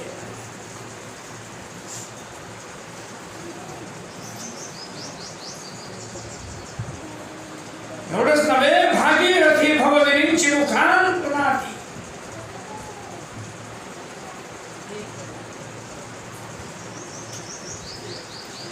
ती तुझ्या पायाची जी धूळ आहे ना, ही भागीरथीला सुद्धा शंकर ब्रह्मदेवांच्या सारख्या लोकांना सुद्धा पवित्र.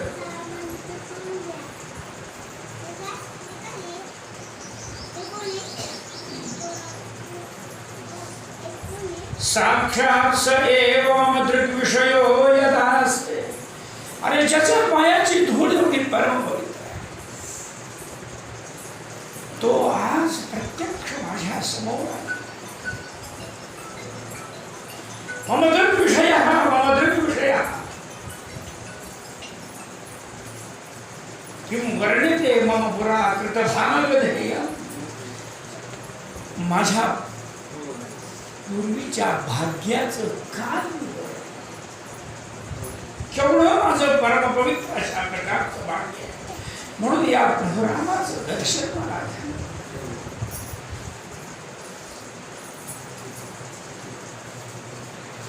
सगळे भाव तिच्या ठिकाणी साक्षात प्रगट झाले. भाव विभोर झालेली ती अहल्या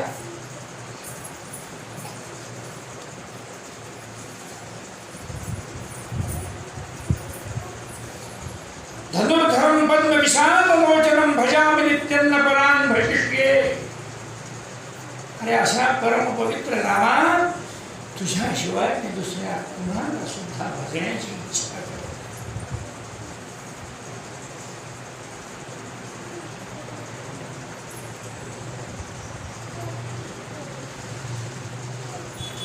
यत्पादपङ्कजरजश्रुतिभिर्विमृग्यं यन्नाभिपङ्कजभवः कमलासनश्च यन्नामसाररसिको भगवान् पुरारिः तं रामचन्द्रमनिशं हृदि भावयामि.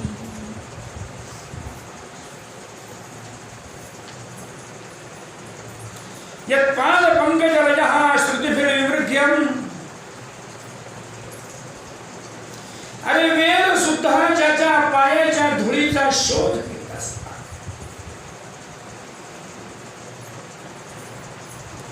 ज्याच्या नाभी कमलामधून भगवान ब्रह्मदेव सुद्धा प्रगट होता, उत्पन्न होता. ज्याच्या नामामध्ये रसिक असणारे भगवान शंकर सुद्धा सदा सर्वदा ज्याचं नाम घेत असतात. तम रामचंद्र मनिशं हृदि भावयामि. अहर्निश त्या रामचंद्राला हृदयामध्ये सदा सर्वदा.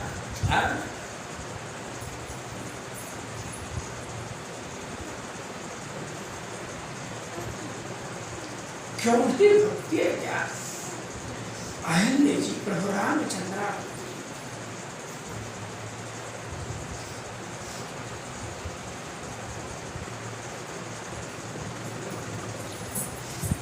यस्यावतार चरितानि विरिञ्चि लोके गायन्ति नारद मुखा भव पद्मजाद्या. आनन्दजाश्रु परिषिक्त कुचाग्र सीमा वागीश्वरी च तमहं शरणं प्रपद्ये. रामा, ज्याचे अवतार चरित्र जे आहे हे सत्यलोकामध्ये नारदादी पुरुष काय, शंकर भगवान काय, ब्रह्मदेव काय, सदा सर्वदा गात असतात. ज्याच्या गुणांचं वर्णन करत असताना आनंदामुळे निर्माण झालेल्या आणि डोळ्यातल्या अश्रूंनी वाग्देवी सरस्वतीच्या अक्षरशः आपल्या अंगावरचा स्तनांचा भाग सुद्धा डोळ्यातल्या अश्रूंनी भिजून जातो. अशा रामा, तुला आज मी शरण आलेली. काय सांगू रामचंद्रा, तू माझा केवढा मोठा उत्कर्ष केलास. तू माझा केवढा मोठ्या पापांचा विनाश केलास.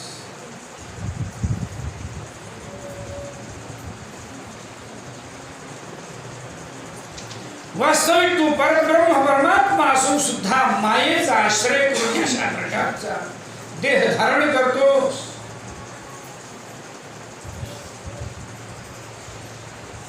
कसा आहेस तू? आनंद परिपूर्ण आत्मा अशा प्रकार. तेव्हा तुझ्या चरण कमलाच्या ठिकाणी मी नमस्कार करते.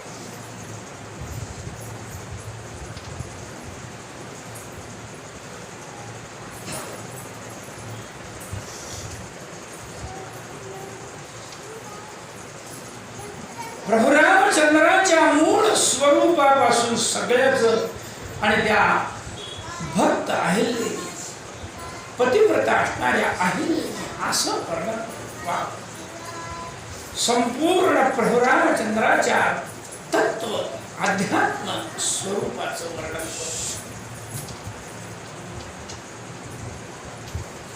रामा, साक्षात ओंकार वाच्यस्त्वं राम वाचामविषय पुमा. वाच्य वाचक भेदेन भवानेव जगन्मयः. कार्य कारण कर्तृत्व फल साधन भेदतः. एको विभा श्री रामस्त्वं माया बहुरूपया. त्वं त्वं माया मोहित देस्त्वान्न जानन्ति तत्त्वतः मानुषं त्वाभिमन्यन्ते मायिनं परमेश्वर। अरे तुला खऱ्या स्वरूपाने न जाणणारे लोक जे आहेत हे तुला या संपूर्ण जगत निर्माण करणाऱ्या सामान्य मानवाप्रमाणे बघतात, परंतु वास्तविक तू कसा आहेस? परमेश्वर।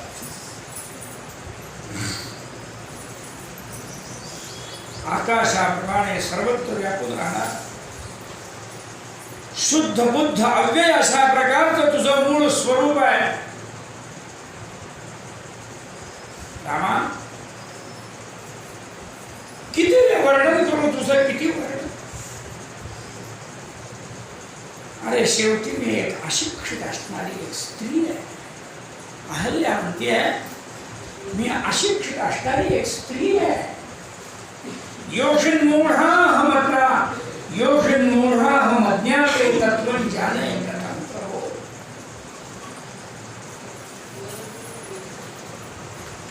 अज्ञानी स्त्री मी कशा पद्धतीने तुझ्या स्वरूपाला जाणू? मला फार ज्ञान नाही रामचंद्रा।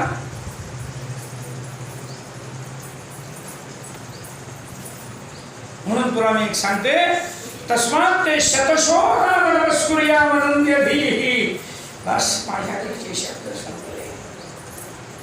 मी तुला शेकडो वेळेला हजार वेळेला अनंत नमस्कार करते प्रभो रामचंद्रा। तुला मी नमस्कार गुडघे टेकून हात जोडून ती अहल्या उभी बसलेली आहे आणि साष्टांग नमस्कार सदा सर्वदा रामचंद्र।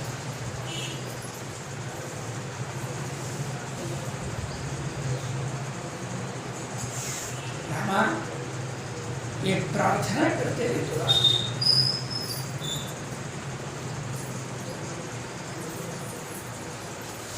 काही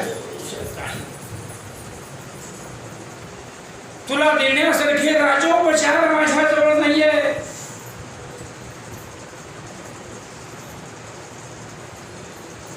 पण 1000 वर्ष तुझं नाम घेत या ठिकाणी आणि दगड अवस्थेमध्ये मी पडून राहिली।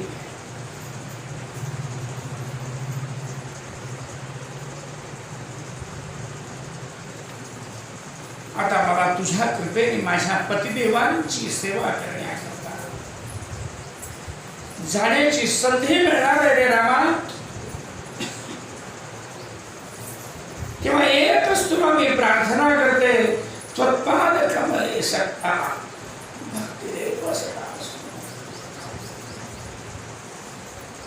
तुझ्या चरण कमलाच्या ठिकाणी माझ्या हृदयामध्ये सदा सर्वदा भक्ती असावी।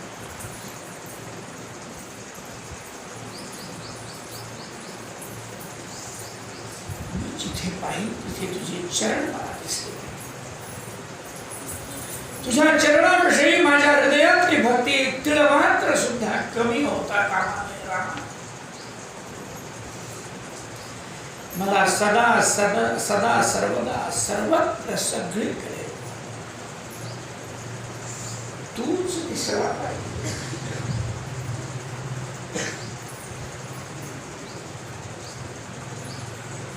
रामा एक क्षण सुद्धा माझ्या विचारामध्ये तुझ्याशिवाय दुसरं कोणी येतात?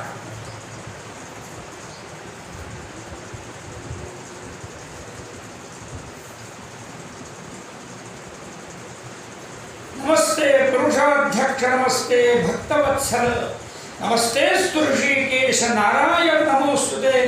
प्रभू रामचंद्रांच्या अनेक नामांचा उल्लेख केलेला आहे आणि त्या ठिकाणी अक्षरशः सर्व भावाने ती अहल्या जी आहे प्रभू रामचंद्राच्या ठिकाणी शरणागत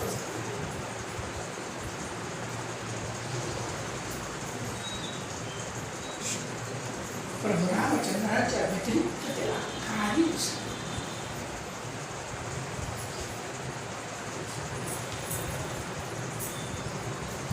भव भयहरमेकं भानुकोटि प्रकाशं करधृत शरचापं कालमेघावभासं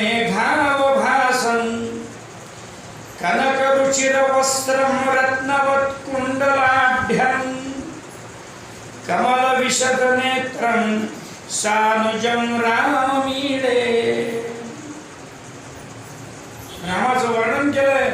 समोर दिसलेल्या प्रभू रामचंद्राला कसं बोलते की पहा, भवभयहरमेकं, या संसाराचं भय नाहीस करणाऱ्या, कोट्यवधी सूर्याप्रमाणे प्रकाशमान असणाऱ्या, हातामध्ये धनुष्य धारण करणाऱ्या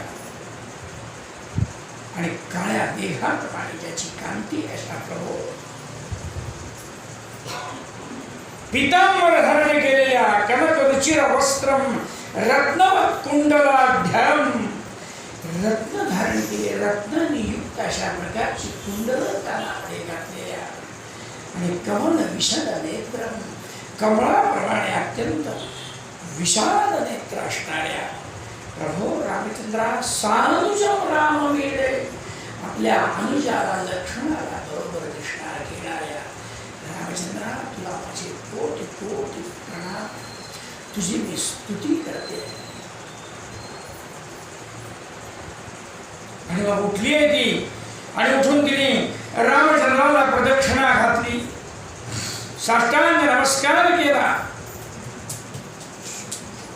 आणि रामचंद्राने तिला आशीर्वाद कल्याण.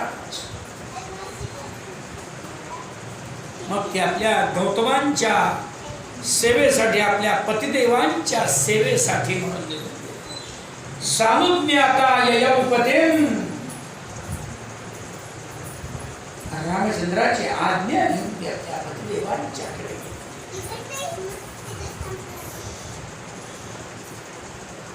सूत शौनकादिक ऋषींना सांगतायत, जे भगवान शंकराने पार्वतीला सांगितलंय,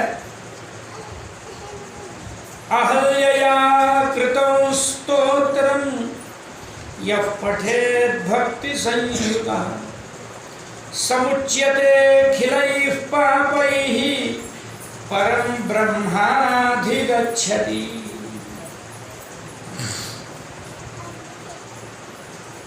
अहिल्याने हे केलेलं स्तोत्र जो अत्यंत प्रेमाने भक्तीने पठण करतो, तो सगळ्या पापातून मुक्त होऊन म्हणतात परब्रह्माच्या अवस्थेला प्राप्त होतो. आणि या स्तोत्राने साक्षात भगवान शंकरांनी आणि पार्वतीला सांगितलेलं आहे, पुत्राद्यर्थे पठेत भक्त्या राममधुनिधाय च संवत्सरेण लभते वंध्यापि सुपुत्रकं. जे पुत्राच्या प्राप्तीसाठी या स्तोत्राचं पठण करतात, 1 वर्षपर्यंत वंध्या अपि सुपुत्रकम, एका वंध्येला सुद्धा सुंदर अशा प्रकारचा अत्यंत ह्या लौकिक दृष्टीने पाहिलं तरी सुद्धा त्याचा प्रभाव आहे. आणि सर्वांकामानवाप्नोति रामचंद्र प्रसादतः, रामचंद्राच्या कृपा प्रसादाने सर्व प्रकारच्या मनोकामना पूर्ण होत असतात. आणि केवढा मोठा उपकार आहे. ब्रह्मज्ञो गुरुतल्पगोपि सतत, ब्रह्मज्ञो गुरुतल्पगोपि पुरुषस्ते सुराकोपि वा, मातृभ्रातृविहिंसकोपि सततं भोगैकबद्धातुरः. नित्यं स्तोत्रमिदं जपन् रघुपतिं भक्त्या हृदिस्थं स्मरन्, ध्यायन् मुक्तिमुपैति किं पुनरसौ स्वाचारयुक्तो नरः. अहो, महापातक जरी केलेली असली तरी सुद्धा या स्तोत्राच्या पठणाच्या योगाने ती सगळी पाप नष्ट होतात.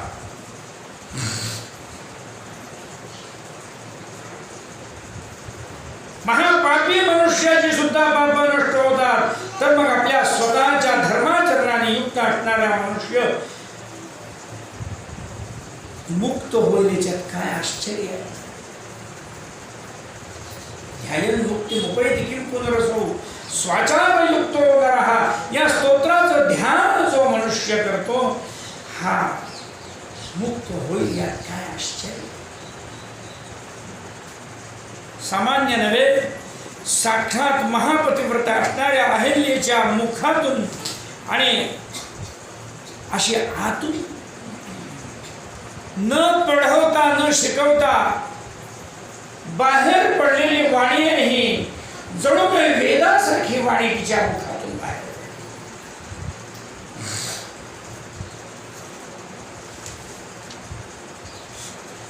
आणि प्रभू रामचंद्राला सुद्धा आश्चर्य. प्रभू रामचंद्र सुद्धा म्हणतात की एवढी मोठी आणि पतिव्रता सती स्त्री, त्या सती स्त्रीचा उद्धार करण्याची संधी मला प्राप्त झाली. धन्य झालो मी, धन्य झालो. अशा स्त्रियांना सुद्धा नमस्कार आपल्या आर्य सनातन वैदिक हिंदू धर्मामध्ये केल्या जातात. स्त्रीला केवळ केवळ उपभोग्य वस्तू ही आपल्या धर्मामध्ये मानली जात नाही. आपल्या आर्य सनातन वैदिक हिंदू धर्मामध्ये जेवढं प्रत्येक प्राणीमात्राला महत्व आहे, एवढं जगतामध्ये त्रैलोक्यामध्ये दुसऱ्या कुठल्याही धर्मात. म्हणून आपल्या आर्य सनातन वैदिक धर्मामध्ये अहिल्यासारख्या पतिव्रता स्त्रिया, ज्यांनी आपल्या चरित्राचा ठसा या संपूर्ण आणखी विश्वावरती उमटवलेला आहे. ज्यांचं नाव जरी घेतलं तरी सुद्धा मनुष्याच्या पापांचा विनाश होतो. पहिलं नाव अहिल्याचं आहे. अहिल्या, द्रौपदी, सीता, तारा, मंदोदरी तथा पंचकन्या स्मरे नित्यं महापातकनाशनम. अहिल्याचं नाव पहिलं घेतलंय का, तर ते नाव जर आपण सकाळी उठल्या उठल्या उच्चारलं तर आपल्या सगळ्या पापांचा विनाश.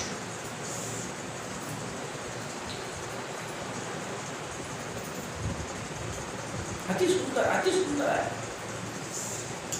हे कोण कुणाला सांगतंय? भगवान शंकर पार्वतीला सांगतायत रामाचं चरित्र.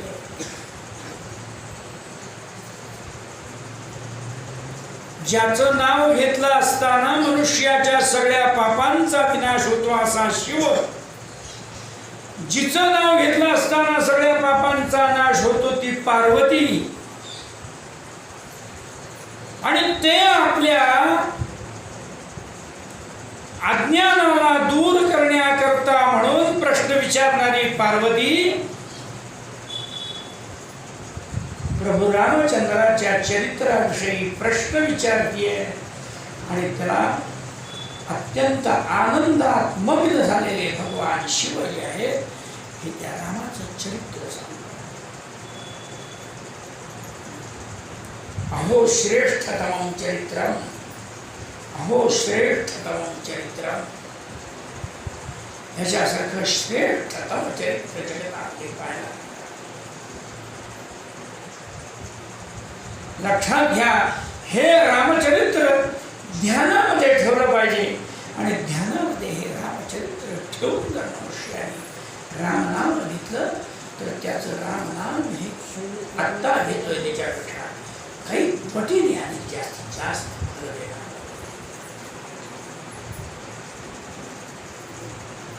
अशा प्रकारचा विषय या ठिकाणी वर्णन केला. आता याच्या पुढे म्हणता विश्वामित्र मिथिला नगरीला जाऊन पोहोचणार आणि तिथे राम सीता यांचा सुंदर अशा प्रकारचा विवाह संपन्न होणार.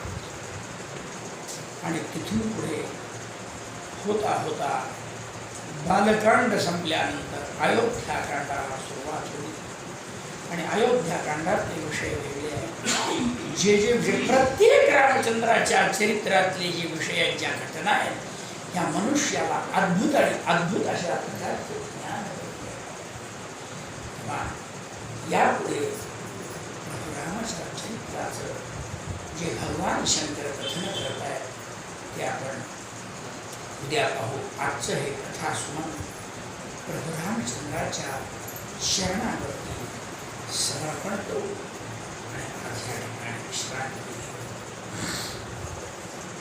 वक्रतुंड महाकायो सूर्यकोटिसमप्रभ निर्विघ्नं कुरु मे देव सर्वकार्येषु सर्वदा विघ्नान्नाशय मे सर्वान्नाशायोपस्थितां प्रभो त्वत्प्रसादेन कार्याणि सर्वाणि करोम्यहम् शत्रूणां बुद्धिनाशोऽस्तु मित्राणामुदयम् इति विज्ञाप्य देवेश प्रणमामि पुनः पुनः